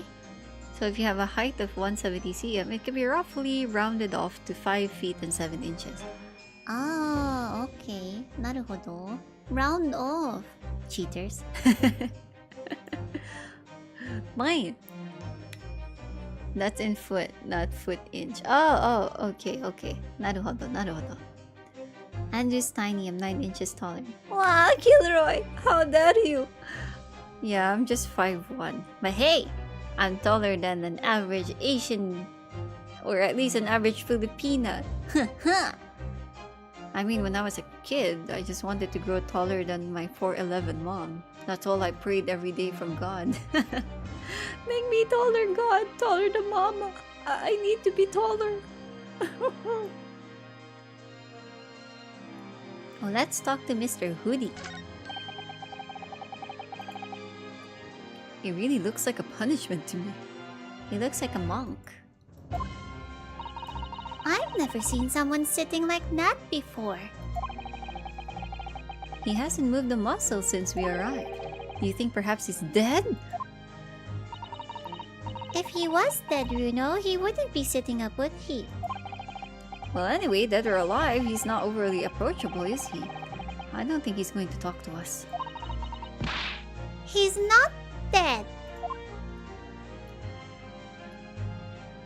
Wait, now that Iris did mention it, isn't this like a Japanese way of sitting? Wait, Van Zeeks, your apprentice is Japanese? I thought you don't like them. I thought you don't like Nipponese. Nani?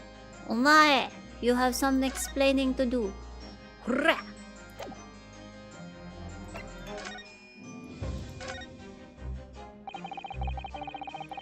Lord Strongheart said that the assault last night was some sort of revenge attack? True. Carried out by the henchmen of OddTopTV's criminal organization. The investigation meant their arrests were imminent. Presumably some hope to kill me before that happens. He might not know he's Japanese. But for a person to sit like that on the floor, that's so Asian, you know? It's not a Westerner thing. I mean, you can even make the dude probably do the Asian squat. Yeah. OddTopTV. He's always masqueraded as one of London's most powerful financiers, a global investor. But his enormous wealth came to him by underground means, via his criminal activities. And he used that money to buy himself a verdict of not guilty when he found himself in court, didn't he? Being prosecuted by you, Mr. Reaper. That the man got his comeuppance in the end. Yesterday, in fact, in extraordinary circumstances. It was a most unusual cause of death. I know about that. It was super high voltage instantaneous kinesis gone wrong. Ooh, he gets it. Naruhodo is gonna be the lawyer. Mr. Asman died when the demonstration at the public experimentation stage ended in an enormous explosion. Correct.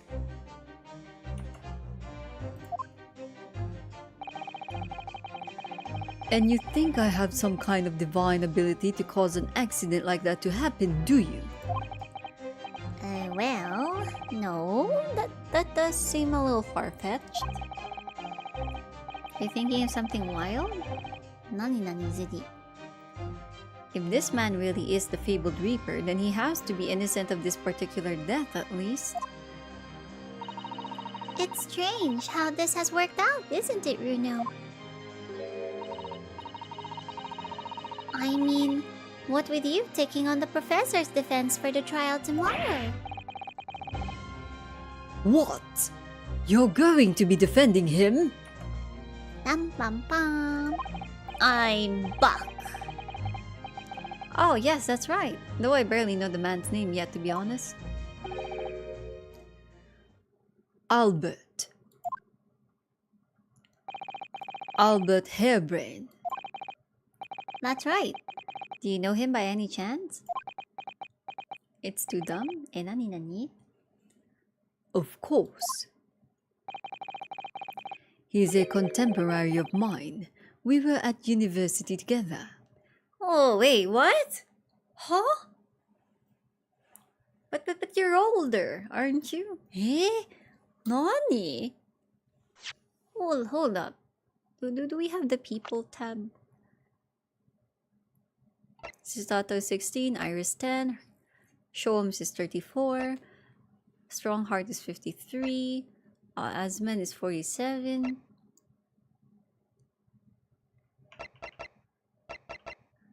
Hairbrain is 33. They're the same age? But Hairbrain looks like 20 something. Nani kore? Damn. Manzix, you Would you like some retinol and salicylic acid and hyaluronic acid and basically skincare?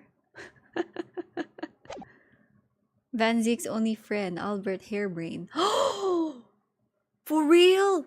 Oh my god, he has a bro. Oh, he's friends with a nerd. That's so cute. That's kind of cute.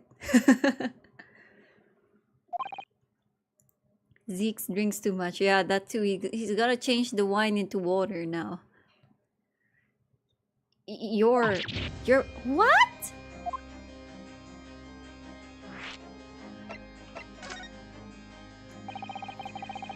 I'd understood that Professor Hairbrain was from Germany though. Hairbrain's from a respectable British family. Oh, he's actually not German. Oh, okay. After graduating from the University of London, he moved to Germany to carry out research, that's all. So you were students together? I was in the Faculty of Law, of course, and he in Science. So our paths rarely crossed. But curiously, we got along, though I've not met him since my university days. I certainly didn't expect our next encounter to take this form. And with you, of all people, representing him. Only if I make it out of this office alive. He's actually been charged with murder, it seems. Yes, I know, because the prosecution will be handled by me. By you? But you made it sound as if you and the professor had been friends. We are friends, it's true. Oh, he said so. Oh, damn, I got goosebumps. They're actually friends. Oh. Then why would you do this? If the Reaper is the prosecutor, There's nothing anyone can do to save him. He's doomed.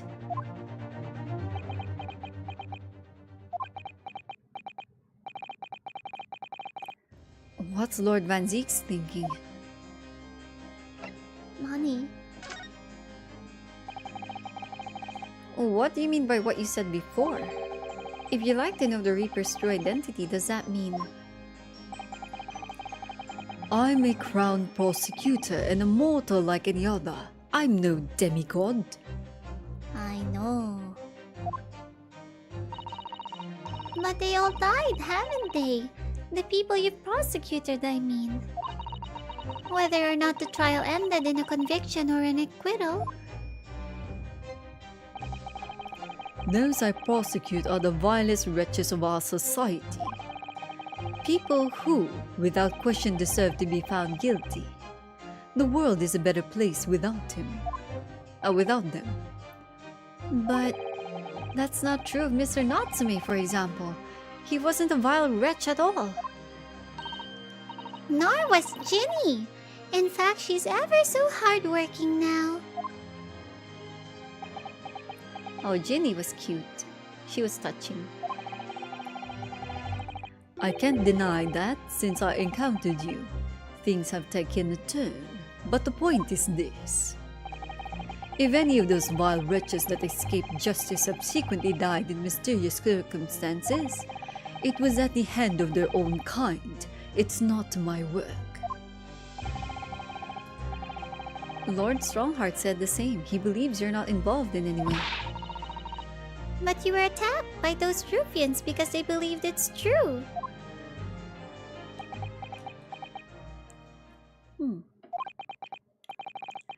The fact is, since people started to call me the Reaper of the Valley, the number of serious crimes in the capital has dropped substantially. Oh, so you're just fear-mongering propaganda. It would appear that even the most hardened criminals can be made fearful for their lives. Oh. Do you mean to say... I mean to say that if my pseudonym serves a useful purpose, I adopt it gladly and with honor. He's turning into Zuko. With honor! For honor! But it's putting you in danger. You could be killed. Yeah. Yeah, Ziki, you're gonna get killed. What you gonna do? Come back from the dead?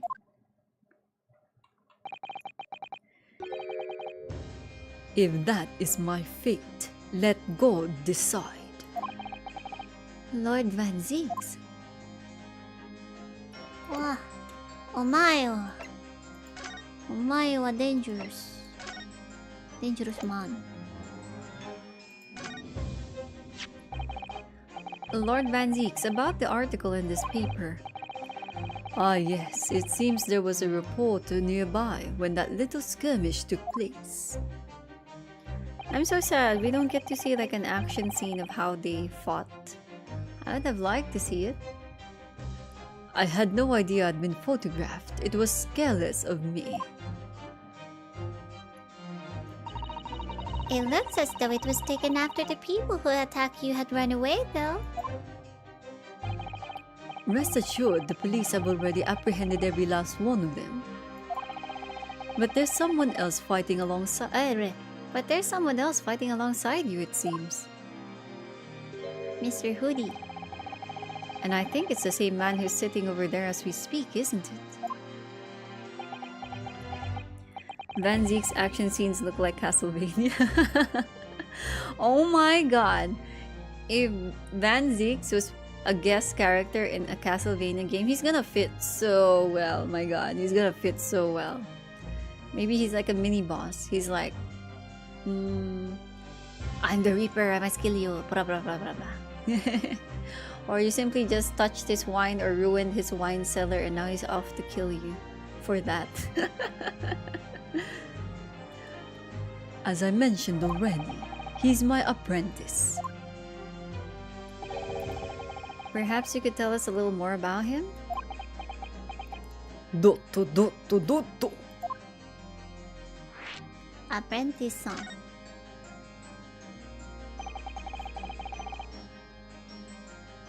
He's in my tutelage to become a prosecutor. You could say he's my apprentice, I suppose. Guilty pulls out the blade. Yeah, exactly.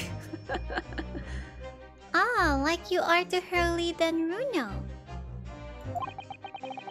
Like you are to Hurley then, Bruno. I don't remember taking an apprenticeship with a great detective. Huh? He's currently compiling a report about last night's attack.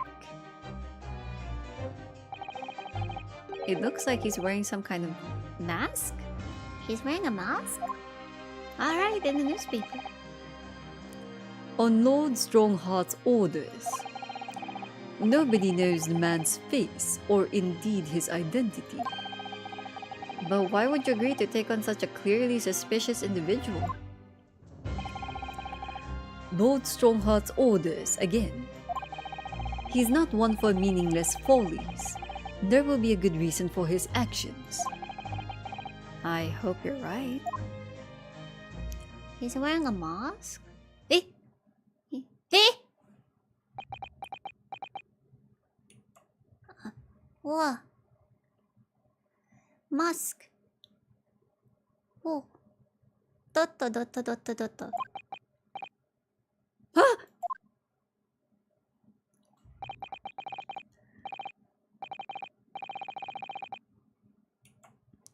The task is complete? Good. In that case, you can collate all the briefs. Oh. Why you like a Grim Reaper? Are you the Reaper? Have you been killing people? Nice to meet you. Nice to meet you. Oh, this one would be so nice in Japanese. Maybe Naruhodo-san is like saying, gomen. He's probably saying, hajimemashite. And it's something that you say to say, oh, nice to meet you. And the thing is, you only ever say that if it's the very first time that you meet somebody. Yeah. So they say if a person doesn't really reply back, it's either they don't want to speak with you or you've actually met this person before. Please say hajimemashite, or else I'm gonna think about if you're a character we've seen before. I'm gonna be sad. Hey, you just went back sitting. Money. Back to work again. That was really strange though. I've never met the man before. I didn't even know he existed, and yet somehow it didn't feel like our first encounter. Hey? Is this foreshadowing? Who could it be? Don't bother trying to converse with him. He says nothing to anybody from outside this office. Lord Strongheart has strictly forbidden it. Oh. I see. Why are you so interested in my apprentice anyway? Oh, no, I mean, sorry, I didn't mean to. The way he just stood there so casually, yet with that flawless posture.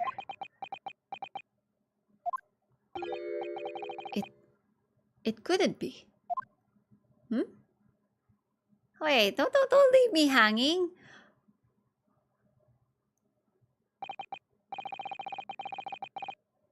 Ah yes, there's something I've been meaning to ask you. Oh, what's that? That Nipponese man, is he faring well? Sorry? The one arrested twice in succession 6 months ago, with the sloop and the mustache and the jitters. Ah, Mr. Natsume, you mean? I'm sure he'd be very pleased to find out you identified him from that list, Bruno. He's fine, thank you. In fact, I received a letter from him by international post only the other day. I see.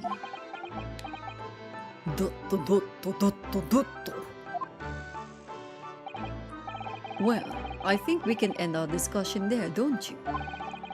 There's little time left before tomorrow's trial. I advise you to spend it investigating the case. Yes, thank you for the advice and for the conversation. I can't believe he's asking after Soseki-san. After a Nipponese. I'm not sure whether to feel happy about that or worry. I never imagined that Mr. Reaper would be friends with a mad scientist. Did you? That's a turn-up for the books. A mad scientist? Oh, you mean Mr. Professor Hairbrain? Yes, I think it'd be worth quizzing the professor about his relationship with Lord Van Zieks. I think. Oh, I like his theme, his background. Dun, dun, dun, dun, dun.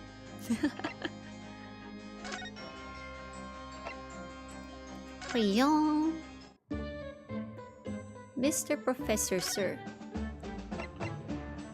Reaper's varsity years. I understand Lord Van Zieks is a friend of yours from university days? Yes, that's right. He was studying law whilst I was studying science. What was he like back then? A good question. Unassuming, gentlemanly, an all-around nice fellow, really. That doesn't sound like the present Lord Van Zieks. Sorry, I think you misheard me. I'm talking about the cold-hearted, merciless prosecutor Baruch Van Zieks. What was he like when he was at university? Talk about a leading question, Runo. As I said, an unassuming and extremely pleasant gentleman. After all, he is the... Oh my god. I just saw the word darling and I was like, oh my god. He is the little darling of the Van Zieks family with all its great aristocratic origins. I didn't realize he had quite such noble blood. Little darling! Inosuke just ignores him, lol. Yeah.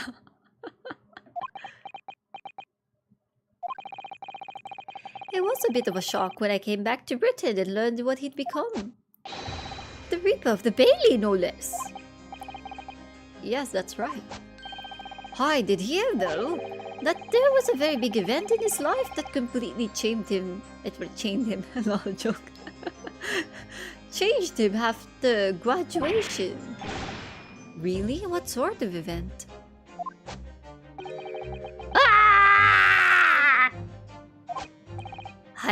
I'm sorry, but I don't know anymore. I wasn't in the country at the time. I was in Germany already. Oh, yes, of course. If he's heard all about the Reaper, I really don't have the heart to tell him that Lord Van Zieks will be the prosecutor in court tomorrow. Oh, it's gonna break his heart. It's gonna break his afro. So, Professor, let me just make absolutely sure I've understood you properly. The huge explosion that occurred yesterday, that was an accident, you're saying. You had no intention to harm the victim who was in fact the sole investor in your work. Is that correct? As correct as 2 squares is 4. I swear it. Yes, it's true that the man perished in a machine of my invention, so I know that I'm far from blameless in all this. But still, I would never use my discoveries, my inventions, to take a person's life. Not in a centillion years. I'm a man of science. It's all I know. You have to believe me. Please. Do you believe me? Do you believe in my hypotheses? Science is the pursuit of truth, you know. I've always believed that all my life. Oh, that's quite relatable. Pursuit of truth in being a lawyer. Thank you for the watering and posture. Hi. Wow, your progress is also good for this game. Oh, really? Oh, thanks. I try to reach as far as I can in one sitting, or at least the to be continued portions of the game when they cut it off. Yeah. So I try to, so that the pacing is not too bad. I'm afraid I don't know much about science or your theories. But I do believe in you. I do believe you. And I will fight to prove your innocence with all my might. I'm a man of the law. It's all I know. You have to believe me. Please. Play the game in one sitting? Oh my god. That will kill me. When I went to live in Germany after I graduated, I learned something very important. Nationality, class, lineage, none of that matters. As long as you try your hardest, you can achieve anything. That is true. Thank you for that, Professor. And thank you in advance for defending me tomorrow in court. Alright, Bruno, it's time. Time to visit the great exhibition. Sorry? Well, that's where the incident happened, isn't it? Yeah, so I suppose that's true. Time to investigate at last. Alright, time to see the fair. Okay, apricots in chat, hold hands. We cannot get lost in this place, okay? Hold hands. And always look left and right before crossing the street. October 22, the Great Exhibition Grounds, foot of the Crystal Tower. Oh. No, this is the thing being advertised, right? Like in the coach, the carriage. The one with Mr. McGilded. Time to see Gumshoe. Oops, Gregson. Yeah, Gregson is the Gumshoe of this game, isn't he? He's more competent though than Gumshoe so far. Oh god.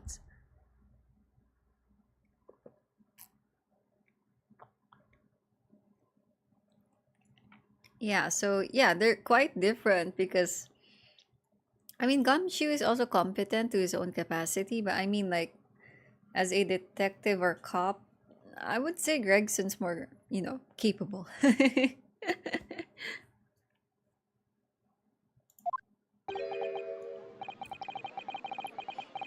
The showgrounds are a little too big for my liking.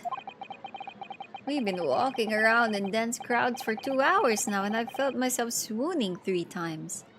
Alright, guys, hold hands. Hold hands. Yeah, Gumshoe is more of the goofy side. But he has his perks too. Yeah, he has his good points too. And he's a really nice dude. I worry for his financial stability though. There are a lot of people, aren't there? I've almost been trodden on 3 times too. Oh no, Iris baby. Be careful, won't you, Iris? Don't let go of my hand. We finally made it through the throngs, though, by the look of it. Here we are underneath the public experimentation stage where the explosion happened yesterday. Wow, That looks awful. Question marks.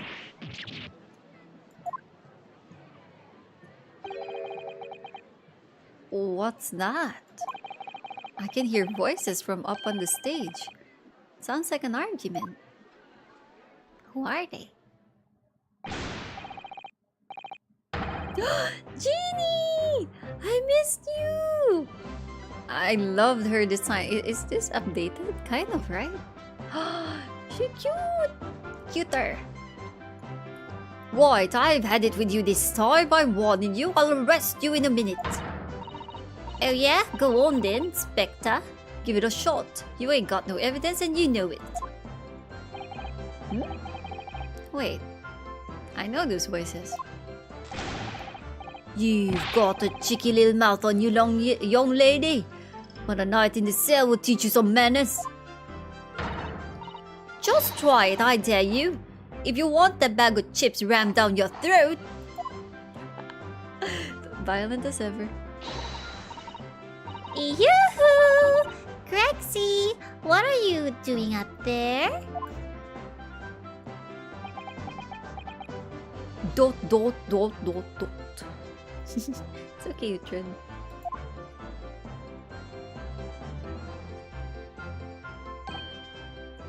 New coat? Yeah, it looks like her clothes are new. Because she was a bit raggedy, right? It also appeared like she seemed a little older. Or maybe that's just the style. Ah! It's you! Here! You're here! Here you are! Oh, your ladyship! How are you, your ladyship? I do hope you're well, your ladyship. Does that make her 3 times a lady? I'm not well at all. It's far too busy everywhere. I wanted to ride in a balloon, but there was a 3-hour queue. Unbelievable! I'll go and have a word for you at once, your ladyship. You'll be flying as high as a kite in no time once I pull some strings for you. He hasn't changed. Tobias Gregson, an inspector at Scotland Yard. Until recently, he was suspended from duty, but it would appear he's back in action now. He's actually quite well known, appearing as he does in the Adventures of Sherlock Holmes. And for that reason, he can't say a word wrong to the story's author, Iris. But there are limits, surely, or there should be. Watch it, sunshine! Gomenasai. Sorry. What gives in? Don't tell me you're in this case. Yes, I'm acting for the defense. So we're here to investigate. Dear me, that's the situation, is it? Is it really that troubling? A measly $5, is that all you got? Genie! You're a lawyer, ain't ya? You could stand to carry a bit more copper around in your pockets, Mr. Naraodo. What? Hey, that's my last bit of spending money, that is. You can have it back, but I'll have to charge you for all the bother. 3 bob. Ginny! This is Gina Lestrade, a pickpocket or diver, born and bred in the East End of London. In the case that led to my own suspension 6 months ago, this is the young girl I was defending in court. Yeah, the smug face is still there. What's your problem, Odo? Diver, pickpocket? What's with all the name calling? You want a bag of chips rammed down your throat and all, do you? I thought you were proud to be a diver, Gina. You were just arguing with Inspector Gregson about it, weren't you? I assume you've been up to your usual tricks here at the showground. That ain't no way to talk to a lady, Odo. Half a year's a long time. People change. I'm an apprentice now, learning to be a Scotland Yard detective. So you'll have to call me what everyone else does. It's Inspector Lestrade now. Oh, my GD! You are now a detective. I am such a proud person for you. Oh my god. Oh my god. Okay guys, family picture. Cheese. Okay. Her number is 997. Gina's actually being a better person. Yeah! She's uplifting herself. I'm so proud of her. She's my unassumed daughter. Oh, I'm so happy for her. Inspector? That badge is homemade, surely. The inspector part isn't entirely accurate. No one calls her that. For what it's worth, anyway. Investigating is off the cards for all of us. What's that supposed to mean? Right, well, I'll be back up top. You hold the fort down here, right? Right, sir. Oh, Tread, you're so cute down there. My doggy's making himself so comfy under my chair. He's making my foot into his pillow. It's so cute. Usually I would say doggy cam, but it's under the desk, so the spare camera I have doesn't reach there. This raises a lot of questions. Gina! Genie! It was 8 months ago now that I first encountered Gina, in connection with the case I was working on. At the same time, she was living in the East End with a group of other orphans. She helped all of them survive by pickpocketing, but then she got embroiled in a murder. I had a lot of time to think in prison. I realized I couldn't go on like I was. The diving weren't working out. Oh, I'm so pleased to hear it, Ginny. Well done. So you went from being a pickpocket to a detective? You got it. You did it. Inspector Lestrade sounds like something out of a book, eh? Talk about a sea change. And then there's Iris's old man to think about. Iris's father, you mean? Yeah, I promised her, didn't I? I said I'd get all the police forces around the world to pull out all of the stops looking for him. Just a small promise, then. Nothing serious? Oh, this is sad. Okay, for those who never joined us in the first part of this game, Iris's dad is basically like like the counterpart of Watson from the Sherlock Holmes series. He died in the very first case, and when you discovered that man was actually Iris's father, you chose not to tell her. So I wonder if she ever finds out. But she's just 10 years old. I don't want to break her heart.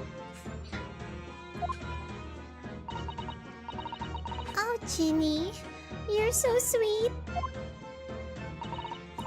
So anyway, that's how I come and go at the test of Scotland Yard. Only trouble is I don't read so well, do I? Just a small problem. Nothing serious. And that's when Hurley approached Grexy and asked for help. So the inspector said he'd take full responsibility for Ginny and make her a sort of apprentice. That was very magnanimous of Inspector Gregson, and brave. Well, you know Hurley. He enjoys finding ways to make people do what he wants. The great detective likes digging for dirt, in other words.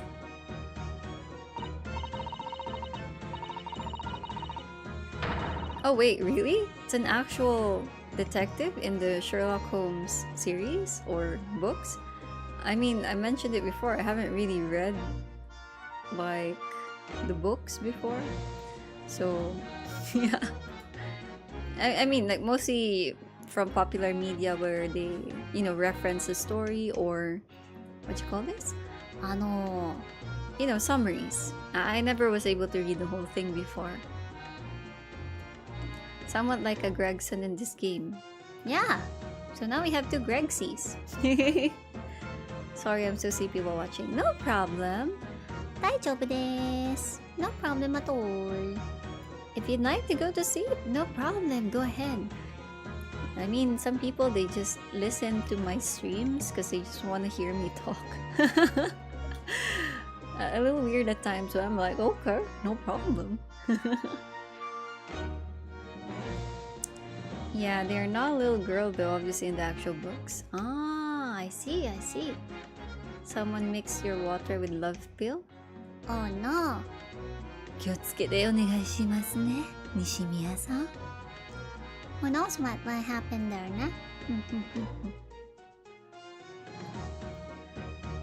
So the long and short of it is, if you got questions about the case, you can ask Inspector Lestro. Right then, Inspector. Actually, there's still a big mystery surrounding Gina, isn't there? Oh, what, Bruno? What? Well, 6 months ago, Gina was the defendant in a trial prosecuted by the Reaper. A trial in which she was found not guilty, and yet, here she still is. Here she is still. Come on, you're not still on about that, are you? The legend of the Reaper was severed cold. Cause you don't have worry, Odo. Odo. If I didn't have worry, there probably wouldn't be a whole lot of you left. It's like I told you before, innit? The Reaper's kind of like him upstairs. So, he knows what I'm like on the inside. That I ain't really done nothing wrong. Nothing wrong might be a stretch up, might be stretching a point. What about Mr. Natsume in Japan? He's perfectly fine, isn't he? Well, that's true. Perhaps the Reaper's more discerning than I thought. Exactly. So I ain't worried. I'm totally fine. Oh, it's okay, baby. Utrecht. Hold on, doggy. What's wrong, baby? It's okay, baby. I'm not ignoring you. Don't worry. I give you lots of cuddles every single day. And treats and belly rub. Okay? It's okay, baby. Don't be sad. Being sad is my role in life, not yours.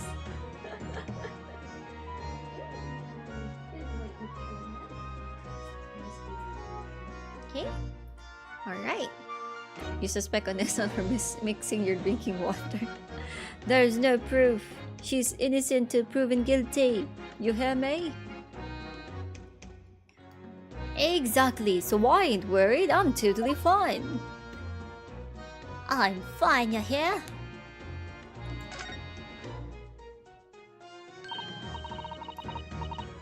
Koi was out of this world, it was. The brainy bloke pulled a bunch of levers on his machine and suddenly it started billowing smoke. Then it just went pop. I ain't seen a better experiment yet. Sorry? You mean you saw it, Ginny? With your own eyes? Yeah, of course. The boss is in charge here, ain't he? Of keeping everything running smooth, I mean. The boss being Inspector Gregson, I suppose. That's going to take some getting used to. Oh, baby, Uhtred, don't worry. My brother's not here to take you away from me. I just thought you needed to go to the bathroom. I love you, Uhtred. Don't look at me like that, Uhtred. No, not me. I love you.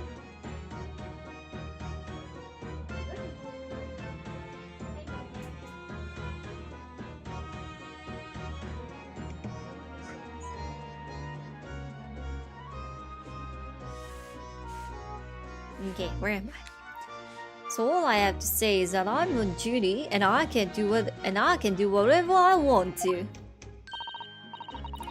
Get this, I was up in one of them flying balloons when it happened, watching it from above.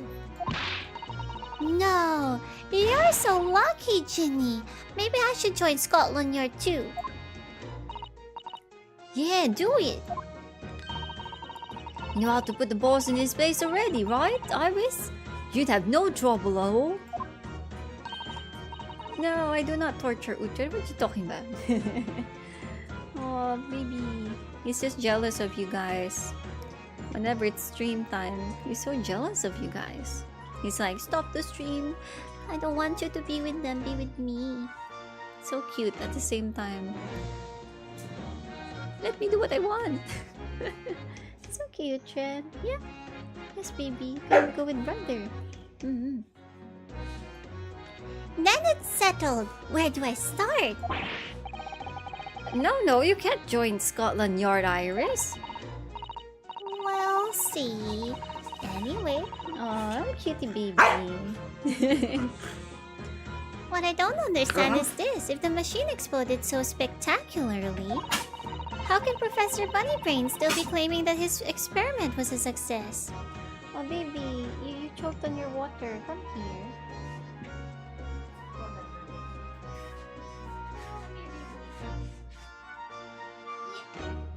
Oh, you're heavy.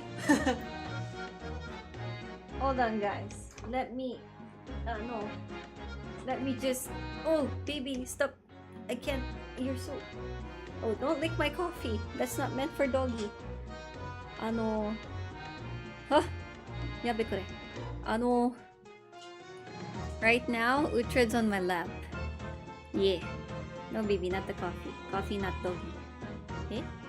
Hold on. Let's fix our way of sitting down. Oh, hold on. Alright, there we go. Good boy! Yeah, there we go. Holy shamoly. He's heavier than I thought. Okay, good boy. How can Professor Bunnybrain still be claiming that his experiment was a success? Alright, well, it was a success in a way. It was? Sorry, it was? How can it have been? Successful experiment? Question mark? Yes, baby. You want to go on the bed? Hold on. Up and away! Good boy. Oh god. Having a dog can sometimes be so difficult. It's like you have your own child. Oh. So heavy child. Heavy child. Good boy, Tread. And now he's just wiggling around my bed. I placed him on my bed and he's like currently putting his head under the pillows, rolling around on the blanket and mattress, sniffing all the stuffed toys. Yes, I have stuffed toys at my age. You can't stop me from hugging squishy things. Oh, it's so cute. And now he's rubbing his face on the headboard. Oh, good baby.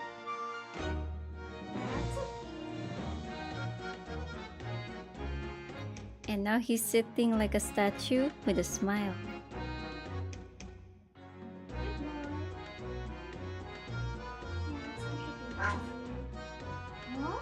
Warf warf? Why?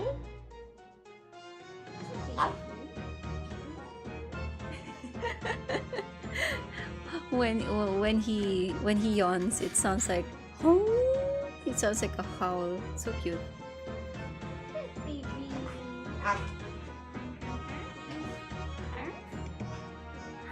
You wanna go out? Yeah, go with brother.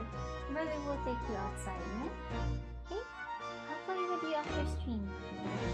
Once we have the checkpoint, ne? Good baby. Alright. Surely after the whole machine blew up, no one could call the experiment a success. It's like I said, it did sort of work. I mean, yeah, there was a load of smoke and what hopping great and what what? Why is it so difficult to talk British? I mean, yeah, there was a load of smoke and that whopping great bang. But where do you think they found the victim's body, eh? In the crystal tower over there. What? In the tower? Yes, baby. You can't get down? Your leg's too short? Uhtred can't get off the bed, he's too short. It's okay, baby. You want me to wrap you like a burrito? No, you like that. You can see for yourself, can't ya? Up there above the scaffold. Oh, where all the glass is broken, you mean? Yeah, the cage what the victim got in to start with. really did get beamed through the air or whatever and landed all the way over there. So you see? It did kind of work, did it? What? I don't believe it. I mean, I don't get the ins and outs of it, but anything's possible, right? With science. Oh, I tell you what, you can have this. It's a plan of the experiment they drew up at the yard. Are you sure? Yeah, go on. I had 3 bob of you before, so fair's fair. Yes, I didn't actually give that to you, did I? Alright, so we got a diagram of the whole shebang. Okay, about the investigation.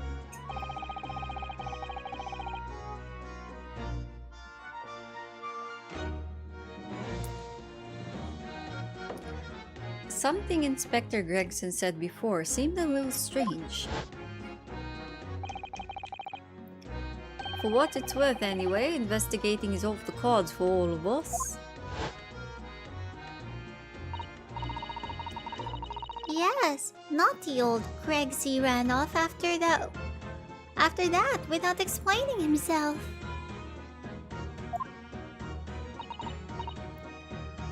Oh, right, that.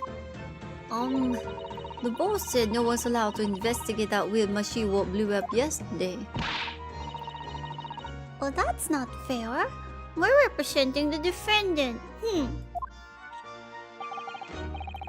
In that case, could you at least tell us what you've learned from your investigations? Nah, you're not getting it. We ain't allowed to investigate either. Why? What did the boss call them again? The Forensic Investigation Team, I think. TFIT. Anyway, apart from them lot, no one's allowed to lay a finger on the scene. Bit funny, innit? So even Scotland Yard's own detectives can't investigate. Yes, I've never heard something like that before. I thought I could have a gander on the quiet though, but the boss got me at it. You probably earned him giving me an earful about it before from down here, didn't you? It's not bleeding fair. I think you were giving him as much of an earful back as I remember it. Yeah, well, sometimes I think it's all them chips what make him so stubborn. You say something to him, Odo? Go on, see if you can get through to him. He's up on the platform above us, is he? Where the machine that exploded is. We can try, can't we, Runo? Gregsy will listen to us. I made her a bit mischievous. Alright, okay, let's go upstairs. Chotto. Not here, sorry. Examine, was it? In it. What's this? Kablooey. For some reason, the ground is damaged in this spot. Look. Almost as if there was a fire here or something. Yes, if you look closely, there's some scattered ash and burnt embers too. Well, I suppose there was a big explosion just above here. People probably wouldn't bat an eyelid at a small fire like this would have been. I'm not sure we English are quite that laid back, Runo.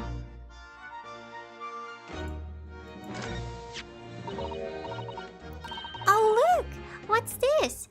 A ripped piece of cloth. It's not like any fabric I've ever seen before. It's very thick and stiff. It looks extremely durable. It's canvas, I think, with some sort of rubber backing. And the edges appear to be a bit charred as well. Maybe that means it had something to do with the explosion. Let's make a note of it while Ginny's mid-yawn. What about this thingamabob? I've been looking at this for a while. Huh, it looks looks as though somebody dropped something behind the tree just there. Just here. Dropped or hid? Wait, is that a bow gun? Looks like a bow gun. What is... What is this? Some part of the machine that exploded? Maybe. It could have fallen from the platform above. In the blast, perhaps. What's going on there? Nothing. I think I'll hang on to this just in case. It looks like a bow gun. Bogan, bogan. Crystal Tower イギリスの新しいアトラクション The Crystal Tower. It's certainly an apt name. It was built to be the focal point of the exhibition, and it definitely is. Being so tall and with all that glass, I can't imagine a building like this ever being erected in Japan. There are lots of exhibits inside the tower as well, apparently. Of course, there's an observation deck, but there's also an art gallery, a zoo, and a museum. But I heard you have to queue for 3 hours just to get through the doors. Well, at the moment, the shattered glass from the failed experiment may well be the biggest draw. And thanks to that accident, the whole tower is shut. Suddenly, it's not the Crystal Tower anymore, but the Crystal Glass Shower. Apparently, everyone's taking to the skies now to look down on the disaster area from above instead. But there's a 3-hour queue to go up in a balloon now. Oh god, so I pressed something by accident. Londoners must be very patient people. I've never went to Europe before, so I can't really comment on that. Hey, Europeans in the chat, is it true? Are British people patient? Or if you've ever interacted with anyone British? British? I would say most of the British people I've met, either online or IRL, have been quite impatient and kind of rude. But I don't think all English people are like that, so maybe those are special cases. This platform must have been set up for the experiment, I suppose. It's very high up. Hiya! About 30 feet above the ground, apparently. That's what the policeman I just spoke to said. I don't really understand feet very well. We don't use them in Japan. Oh yeah, sorry, it's about 9 meters. But soon you'll have been in London a year, Bruno. It's time you got used to our measurements. Yes, well, this thing is so tall, the spectators at the front would just have seen a wall and nothing else. They probably thought they'd secured the best spot to watch from, only to be disappointed. There's a saying in Japan, the darkest spot is right under the lighthouse. I feel like it probably applies here. So far not really, more like opposite. Oh, really? Interesting. These stairs obviously lead to the stage above. We should go up there and investigate the exact spot where the experiment was being conducted. Stairs, stairs, stairs. October 22, the Great Exhibition Grounds. Experimentation Stage.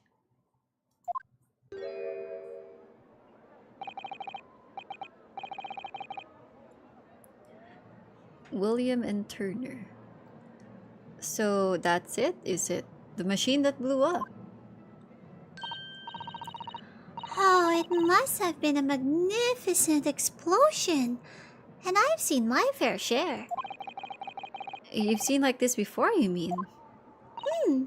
Of course. Hurley's always doing experiments that end in a bang. In fact, in his own words, explosions are the very essence of chemistry. That might explain the smell of burning that frequently comes wafting up the stairs. One time, he made something that exploded with such force. It took the roof off the building. I wish you'd been there to see it, Runo.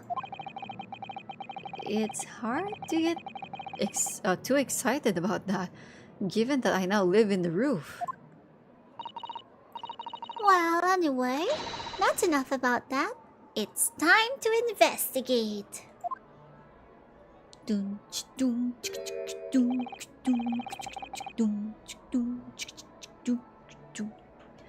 Ah, look, Inspector Gregson is over there. He seems to be deep in thought about something, whilst eyeing up the machine carefully. Really? He just looks confused to me. We are all confused. Confused little beings. It ripped itself apart magnificently, didn't it? Magnificently and mercilessly. So someone stands in the middle of the machine to be disassembled and then beamed through the air. Yes, beamed, not blasted. That's the point.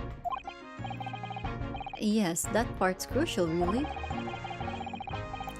Is something like that even possible, though, Iris? How will you know? I'm just a child. How should I know?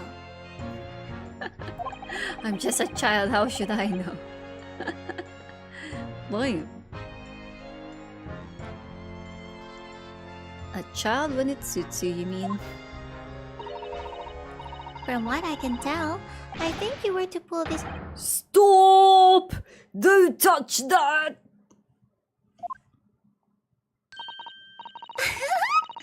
That was practically instantaneous kinesis the way you flew over just now, Grexy. Please, your ladyship, I didn't mean to startle you, but I can't let you touch anything up here. So sorry. You can have some of my latest special blend to make up for it.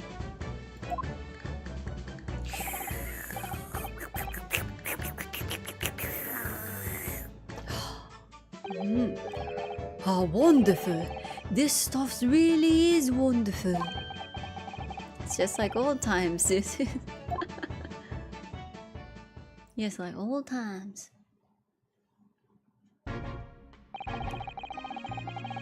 We're representing Professor Hairbrain in court tomorrow, Inspector. So we should be allowed to examine the scene.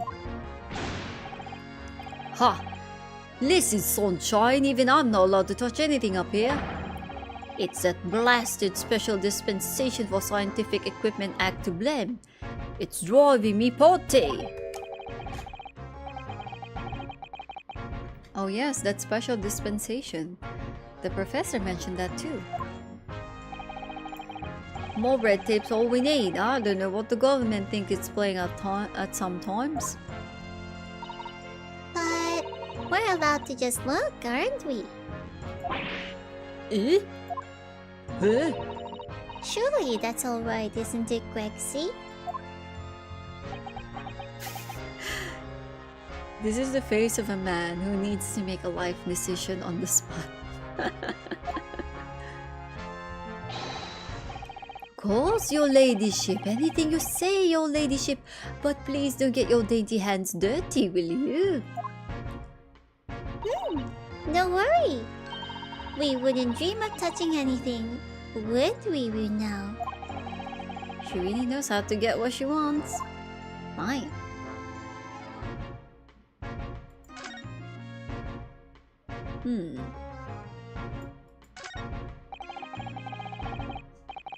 Considering how badly damaged everything is, Professor Hairbrain was lucky to escape unscathed, I'd say. We should have a good look around the machine while we can, I think. Don't tell me that I'm also kidding before I get strung up myself here. I wouldn't touch anything, I promise, so please spare a thought for your digestion. Anyway, do you really think this machine could actually disassemble people like the professor claims? Yes, looking totally incredulous. Give it a rest, sunshine. If we were allowed to examine all this bleeding scrap metal, maybe we could answer that question. But we can't we? Because of the annoying rules, you mean? Exactly. The annoying farming rules. Oh, look at the base of the machine there. Oh yes? There's a tool of some kind poking through the wire mesh. It looks like the tower. Is it a chisel? Oh, it's a screwdriver. It's a screwdriver, I think. Oh, isn't it a lovely one? The handle is in the shape of a capital letter A. It is? Oh yeah, you're right. What's the matter with you? Don't touch anything I said. You've been anything in a mess. You're all curry before I got strung up myself or so. Yes, I understand. Sorry. I only touched it a teeny weeny bit. But Grexy, I'm very curious about this screwdriver. Really very, very curious.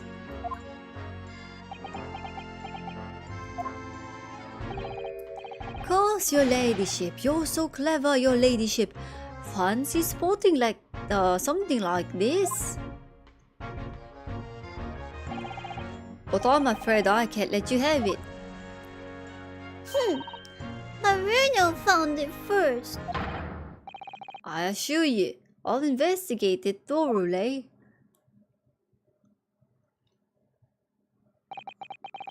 He's gone off with it. That was very mean.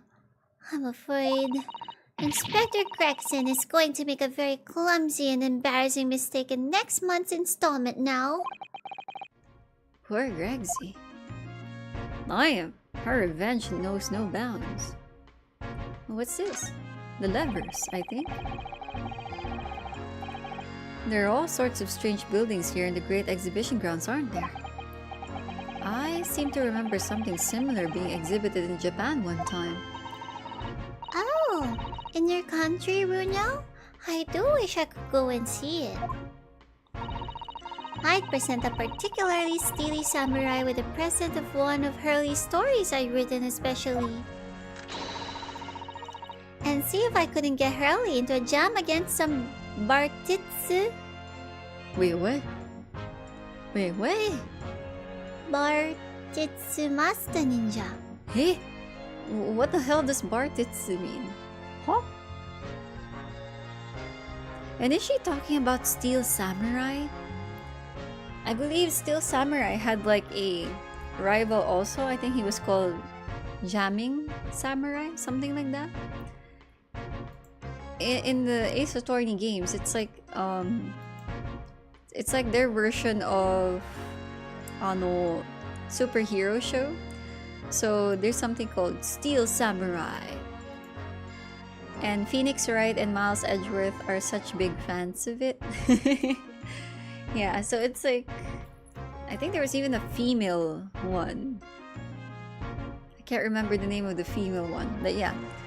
Imagine it's something like Power Rangers kind of feel. What do you call that genre?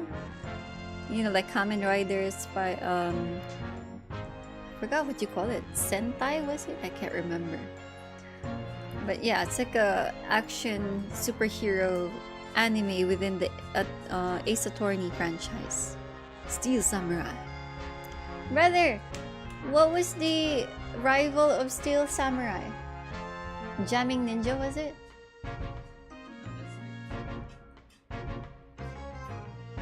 Or were they allies? Or they just a different franchise altogether? Ah, it's a different. Ah, Nickel Samurai. Oh, okay. Yeah, something like that. It's interesting.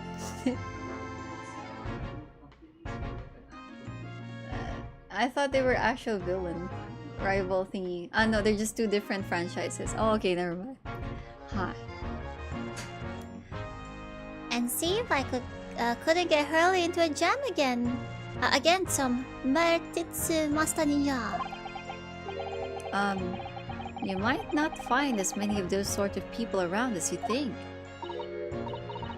Oh, well, that's dull. Oh, but I do know a prosecutor with a chonmage top knot I could introduce you to. Oh, that's Ouchi-san. A chonmage? Really? Do you think I could have my picture taken with him? Do you? Assuming he's recovered from the trim Kazuma gave him a year ago, yeah. So, chonmage is the top knot for the samurai-looking peeps. And that was one of the best scenes we've ever had in this entire game.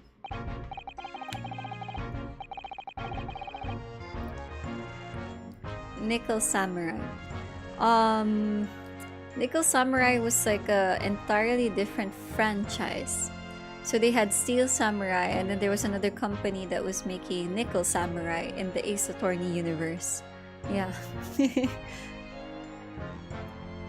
Oh, what is that gigantic thing over there? It looks like an enormous water wheel. Oh, that's a Ferris wheel. There'll be people riding inside those little cabins, you see? Why? Well, they rotate nice and slowly, so it's a wonderful way to see the surrounding scenery. Wait, it's turning? But it looks completely still. Yes, that's because it's turning so slowly. One complete revolution takes about half an hour. If you were mad enough to go in one, it would be more fun to whiz. Whiz around fast, don't you think?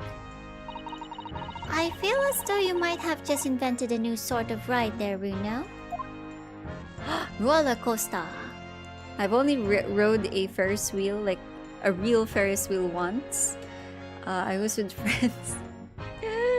I ended up like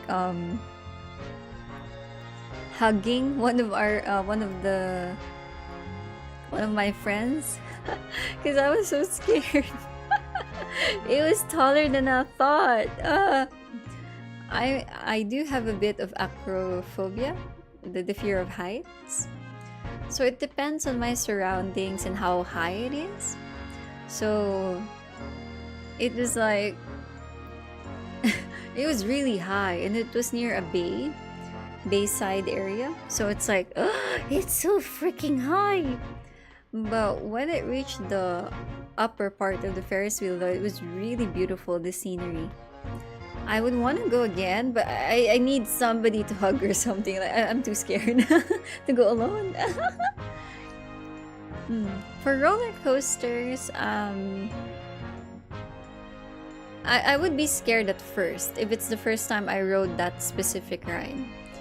But if it's a roller coaster I've rode before, I'm totally okay. But if it's a new one, yeah, I would totally be spooked at first, but then I'll end up having fun. Wait, there are fake ones? Not really fake roller coasters, but Ferris wheels, but you know, like they're not really like something big or full size, you know, like kiddie Ferris wheels and stuff. Yeah, that's what I meant when I was trying to say a real Ferris wheel, like the big one, the adult one, the big size. Yeah. That amazing horn-shaped device is pointing towards the crystal tower. I suppose once people are disassembled by the machine, they're shot out of that thing to wherever they're going. I don't think it was supposed to shoot anything, Bruno. It was set up to beam people to the crystal tower where they'd be reconstructed in their original form. Well, I don't like the look of it. If it was as amazing as it looks, the accident wouldn't have happened in the first place, of course. I suppose that's true, yes. But nothing ever goes according to plan, does it? Oh, that's true. Very true. Super true. So, those are people carrying balloons? Dangling silently in the skies over London? I always thought the day would come when humans would discover how to fly. I never imagined it would involve them being suspended from colorful, floating temari handballs. I'm sure it must feel amazing being up there among the clouds. Let's take a ride together, Runo. Please? If I'm being perfectly honest, I would like to try it. But without a cast iron guarantee that the thing won't plummet to the ground, I'm too scared. Oh well, in that case I should tell you what Hurley said. It's physically impossible for a flying balloon to plummet to the ground as long as it doesn't explode. Yeah, call me crazy, but I think that exploding part might play on my mind a little. I do kind of want to try riding a air balloon, but at the same time I'm terrified. Especially like there was a year when a lot of people were like dying from flying balloons falling. I was like, no, it's scary. Using a high voltage electricity to somehow disassemble a man's body and then beam him across to the crystal tower. It's an extraordinary thing to attempt, especially in public. True, it was by far the most unusual of the experiments planned for the exhibition one. To be honest, I'm a bit surprised it was allowed. Carrying out something so dangerous with so many spectators present, I mean. The government's doing everything can to promote new science and technology at the moment. They're more worried about being ahead of the game than the odd spot of public safety infringements. If they can be the first to develop some new technology, it makes Britain more powerful in the future, you see. Yes, I suppose that's true in a way. So the powers that be are placing a heavy emphasis on scientists' rights at the moment. What sort of rights? They're making it so that any theories the brains have remained their legal property, as it were. Goodbye, Uhtred. Ah, I pressed that again by accident. Right through developing it into a practical idea and even going into production, which is the infuriating reason us coppers aren't allowed to touch this crime scene. Because the new Highfalutin Special Dispensation for Scientific Equipment Act forbids it. Ah, I see now. The only people with permission to investigate here are some brand new department of the yard. The Forensic Investigation Team it's called. We've been relegated to keeping guard. The Forensic Investigation Team. Any old fool can see that this heap of scrap metal was a sham to begin with. But just because it says scientific equipment on the paperwork, we can't do a flaming thing with it. Poor Gregsy. He's very het up, isn't he? Good boy, Uhtred. Remind me again, what's this new legal act that means we're not allowed to touch the crime scene here? Are you having me at it, Sunshine? It's a special dispensation forensically. Oh no, I pressed autoplay. Go on. It's nearly completely safe. Yes, I think Hurley mentioned that recently with a real twinkle in his eye, as I remember. I'm sure he did, your ladyship. I'm sure he did. Passed especially for this great exhibition it was. All scientists have to do is present their ideas or inventions to some suits in the civil service, and if it gets rubber stamped, that's a guarantee of rights to maintain the invention's confidentiality. What does that really mean?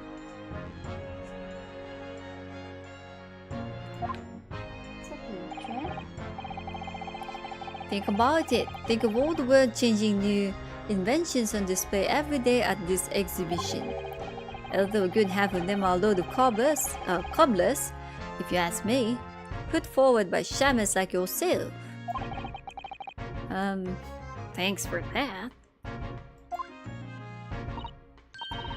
Oh, I love how absurd some of the inventions here are.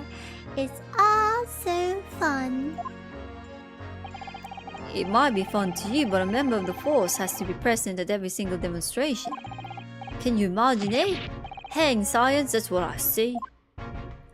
He doesn't believe in science. Oh, I don't think so. That sounds like my dream job.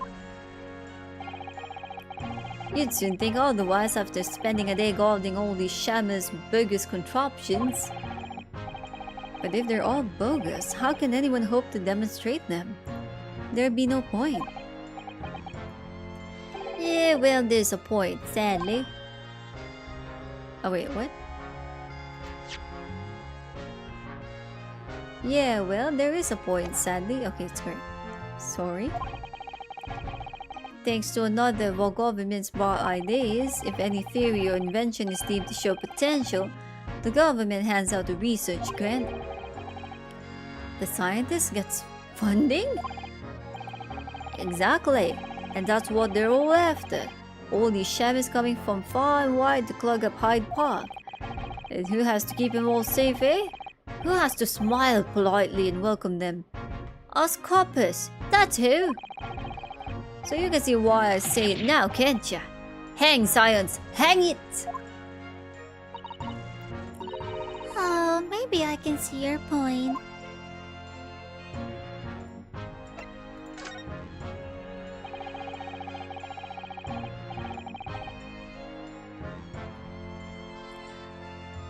Apparently, Professor Hairbrain lives and works in Germany now, conducting his research. That boy came back to Britain especially for the great exhibition, as I understand it. Probably after one of the government research grants. Actually, we learned something else about the professor earlier today. About his time in further education. Turns out he was at university with someone we both know. Lord Van Zeeks. Hey, what's that? That's news to me. But Van Zeeks means the prosecution. Then ask the accused the professor's fate is. Sealed. Because the Reaper will get him one way or another. Blimey, that man's beyond me. I don't know what goes on in that head of his. Talking of Van Zeeks, this morning's paper ran the story of him being attacked. We read that? Oh, yes, but Mr. Reaper's completely fine. Nothing to worry about. Yeah, right. Glad to hear it. Still, the Reaper... how long's that business gonna keep up, I wonder? Oh, he's worried about Van Zeeks. The victim of this case, the inventor Mr. Asmin. He was another of the Reaper's victims, or so I heard.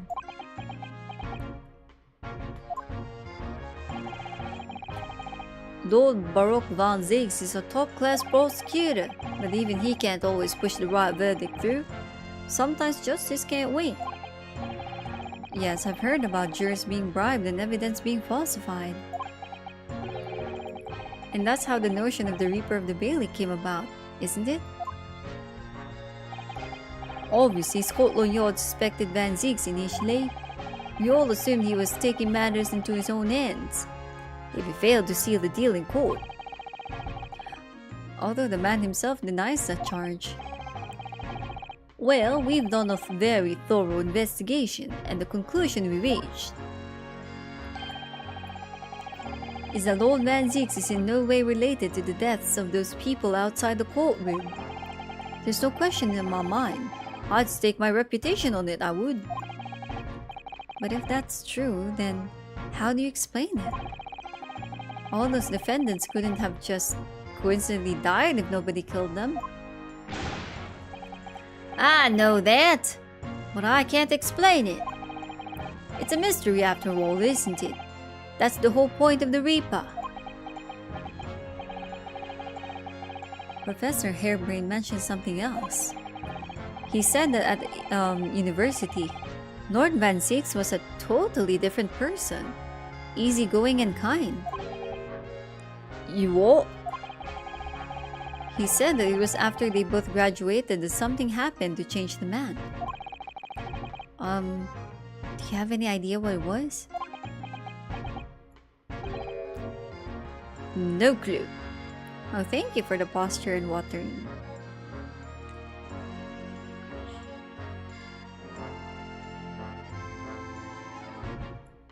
Right. Really? Look, I got my hands full watching over this frustrating crime scene. Why don't you go and make a nuisance of yourself elsewhere, eh?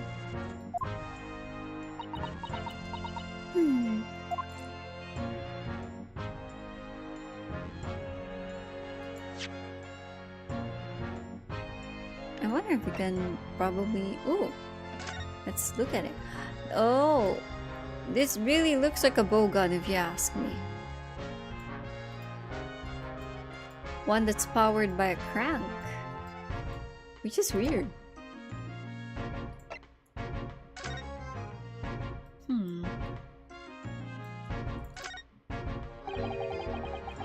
It looks like layers of thick canvas with a thick rubber lining of sorts. I've never seen anything like it before. When applying Mr. Shom's methods, you might deduce it was part of a raincoat worn by someone who really didn't want to get wet. And the charring must have occurred when the person was struck by lightning. Or maybe not.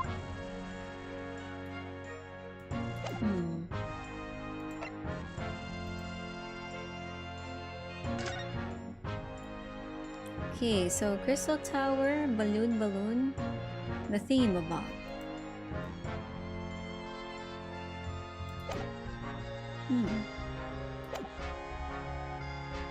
Wonder if we can present any of them. Oh, sorry. Courtroom, there we go. I guess we can try this one.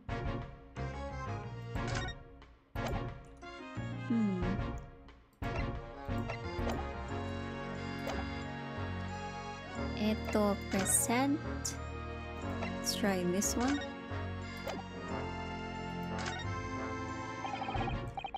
As a detective, what do you make of this? Personally speaking, 9 times out of 10 I find clues turn out to be red herrings. So there's every chance that's totally irrelevant. That's actually a fairly persuasive argument. Wow, so that meant nothing. What about this one? Okay, this is nothing also. What about the bowgun? Ah, nothing. What about the newspaper? Inspector, have you read this paper? Yeah, 2 unwelcome blasts back to back. This one at the exhibition and the Reaper getting attacked. I know, terrible news to wake up to, wasn't it? I tried to pretend I hadn't read it and turned over for another 40 weeks. Thanks to that, I was laid up and got a roasting from the super.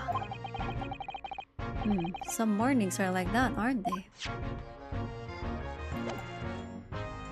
Okay, so I guess that's the last thing we can do. But maybe we can find other things? This is a microphone, this is the microphone the professor was talking through.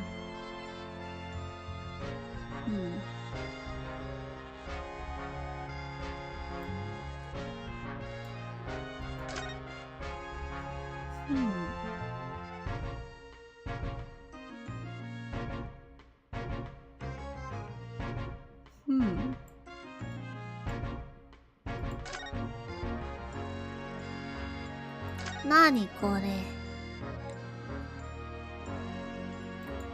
Maybe something from the first floor?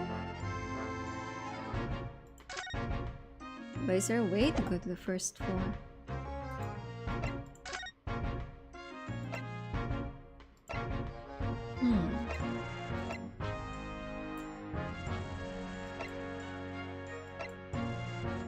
Here.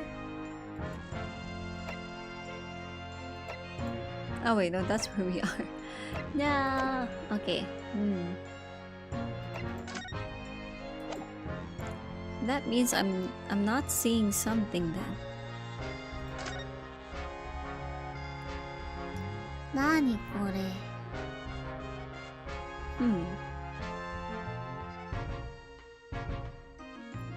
Dun-dun-dun, dun-dun-dun-dun.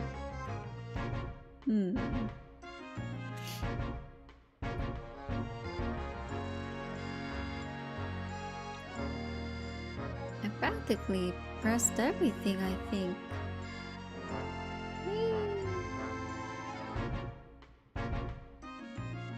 Go through in details?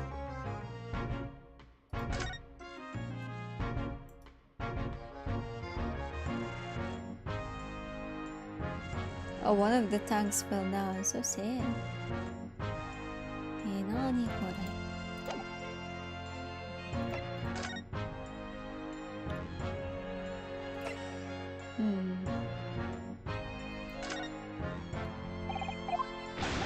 Okay, if it's going to stop going zoom zoom, that means there's no new dialogue. Because it only skips whatever I've gone through before. But then again, usually we don't really repeat these things.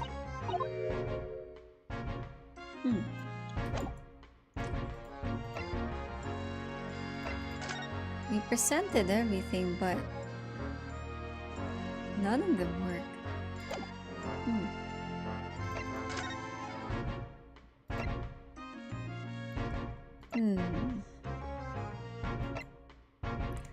Nani kana?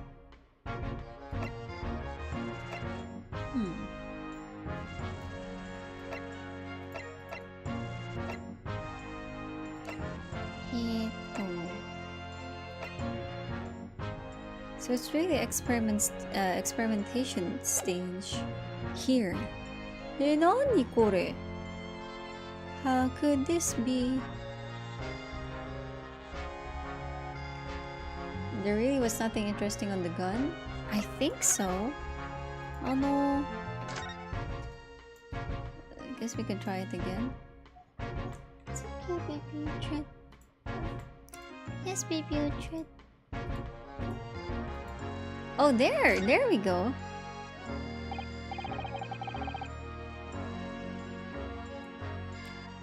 Ah, there's some sort of lever here.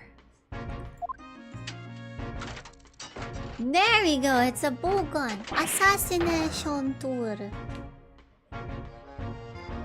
What is this? It looks like a cross between a bow and a gun. Bow gun. I think it's probably used for the same thing too. There we go. Well, can I wind it up or something? I can. It looks like you wind this around in order to draw the bowstring back and create tension. You must be able to fire arrows with a huge amount of force using this device then. In fact, I would imagine it's far more accurate and powerful than a Japanese longbow. I really had no idea what I was picking up when I spotted this at the exhibition grounds.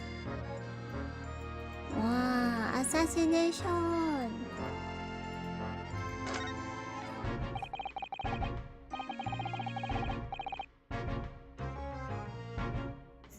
This groove here must be where the arrows are loaded, I suppose.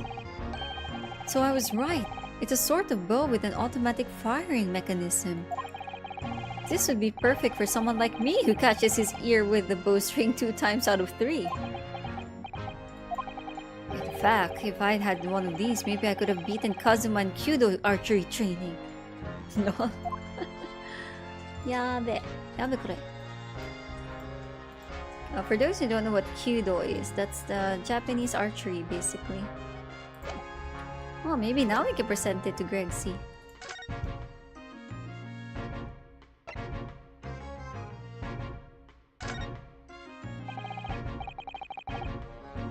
Aw, man, he doesn't say anything else again.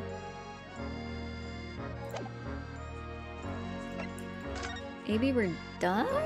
No, we're not. Oh gods, okay. So, court record. What else could I be missing? Way of bow-ish. Yeah, it's kind of like saying way of the bow.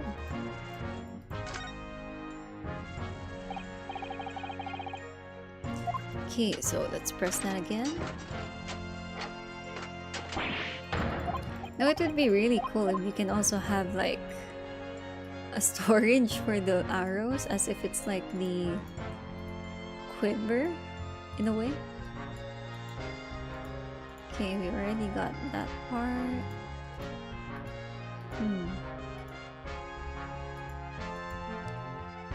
Nani kana? Nothing seems to appear. Nani kana?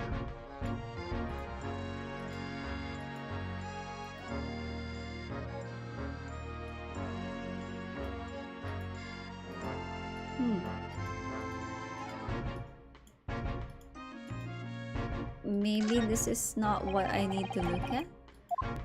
Maybe the other items?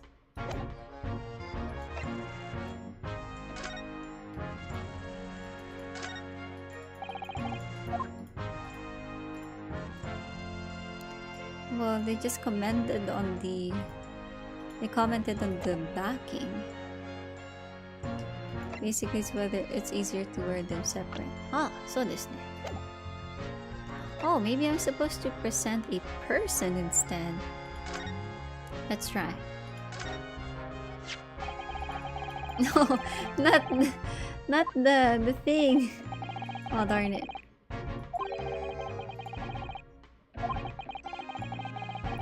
Yeah, so basically for them, you excuse me, you basically need to pass like the exam or test to be a lawyer. Where's my button for people? Oh wait, there's none, so I cannot present people. Darn it!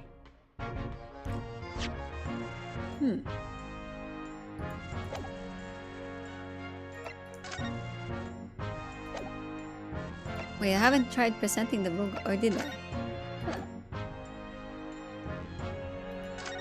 Short-term memory loss, if ever I did. Oh, I did. Nani kana? I am semi confused. What am I missing here? Oh. And they said to tinker more. But regarding what? There's a court record option. What is it about? Court record option is basically your inventory. While presenting the crossbow.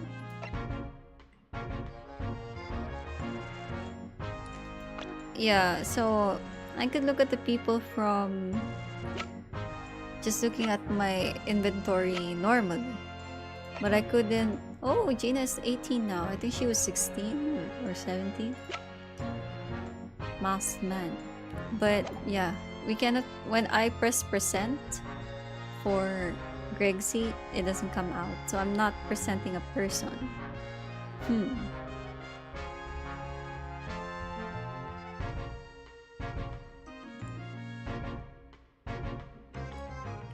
Nani kana? Maybe we should go somewhere else.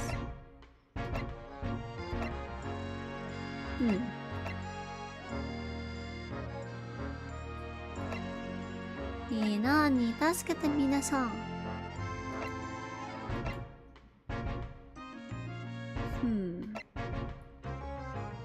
Or maybe we can try going to a different place and then re-enter. Maybe we'll end up at the... Oh no, it's the same experimental stage. No. How did we just go home?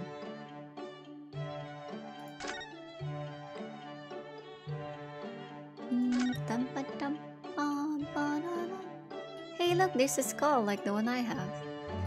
And he has a pipe in his test tube holder. That's weird. It's okay, Tred.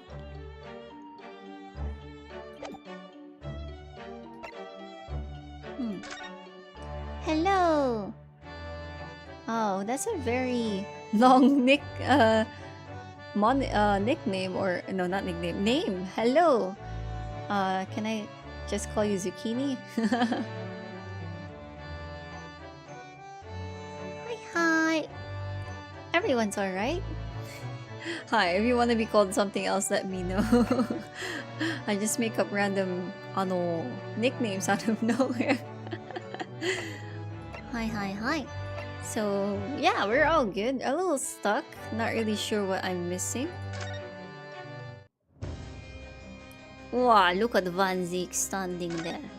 Look at him, so menacing. Oh god, I pressed this by accident. No.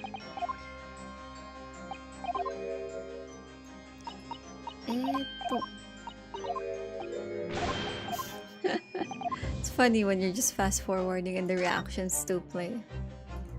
Wonder if the dude is here. Oh, he's not. Huh. Interesting. The ink is on the left. He's left-handed. Like me. It's me, left-handed.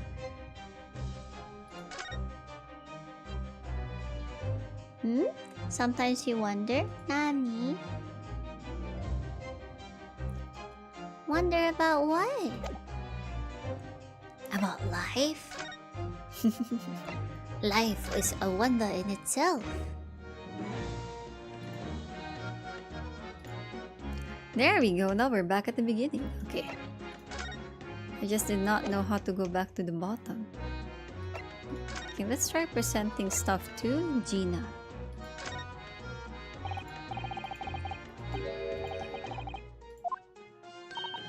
Oh, okay. So I think... I guess that's her dialogue for if it's something not really to show her. Let's try again. You wonder if Ace Attorney is a game about being an attorney, but you're basically an investigator. Well, I guess it is part of the job if you're a prosecutor or a lawyer. I'm not one, so disclaimer, I'm not entirely sure. I guess it's so that you know all of the details, something like that. Okay, so she's also not interested in this one. Okay, let's ask her about this. Ah, it's nothing either. Nani kore? Guess we'll just have to look for stuff. So we already examined this and that.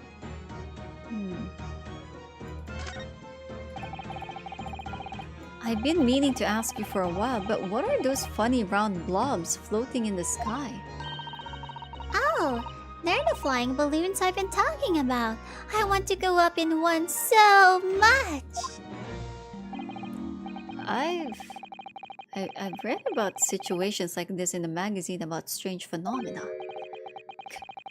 Creatures from outer space coming in round, flying objects to attack Earth. What? I suppose inhabitants of other planets are bound to be interested in great exhibition. This is it, Iris. It's happening. It's not. Don't worry. I'll explain it all to you later over a nice cup of tea, Runo. I wonder if we just missed anything here. Oh, sorry. That's where the cave ended up after his instant kinesis, or whatever they call it. Dead, of course. And yet they're calling the experiment a success. What's the wooden scaffold there for? The coppers, our lads, set that up after the incident happened. To get the body down, I think. Didn't they really? Didn't you help to erect the scaffold then? Nah. Look at Duty's more my thing, wandering around the exhibition and keeping a lookout for the fun stuff. Mind Gregson doesn't hear you saying that, or he'll give you the boot. It's incredible though, isn't it? I mean, could the victim really have bridged the gap by some sort of invisible kinesis? Pum pum pum. Oh, there we go, we got him. got all the investigation parts. Runo, listen. Oh, what is it? I've been thinking... Hurley might know something, might he? About what? About Mr. Reaper.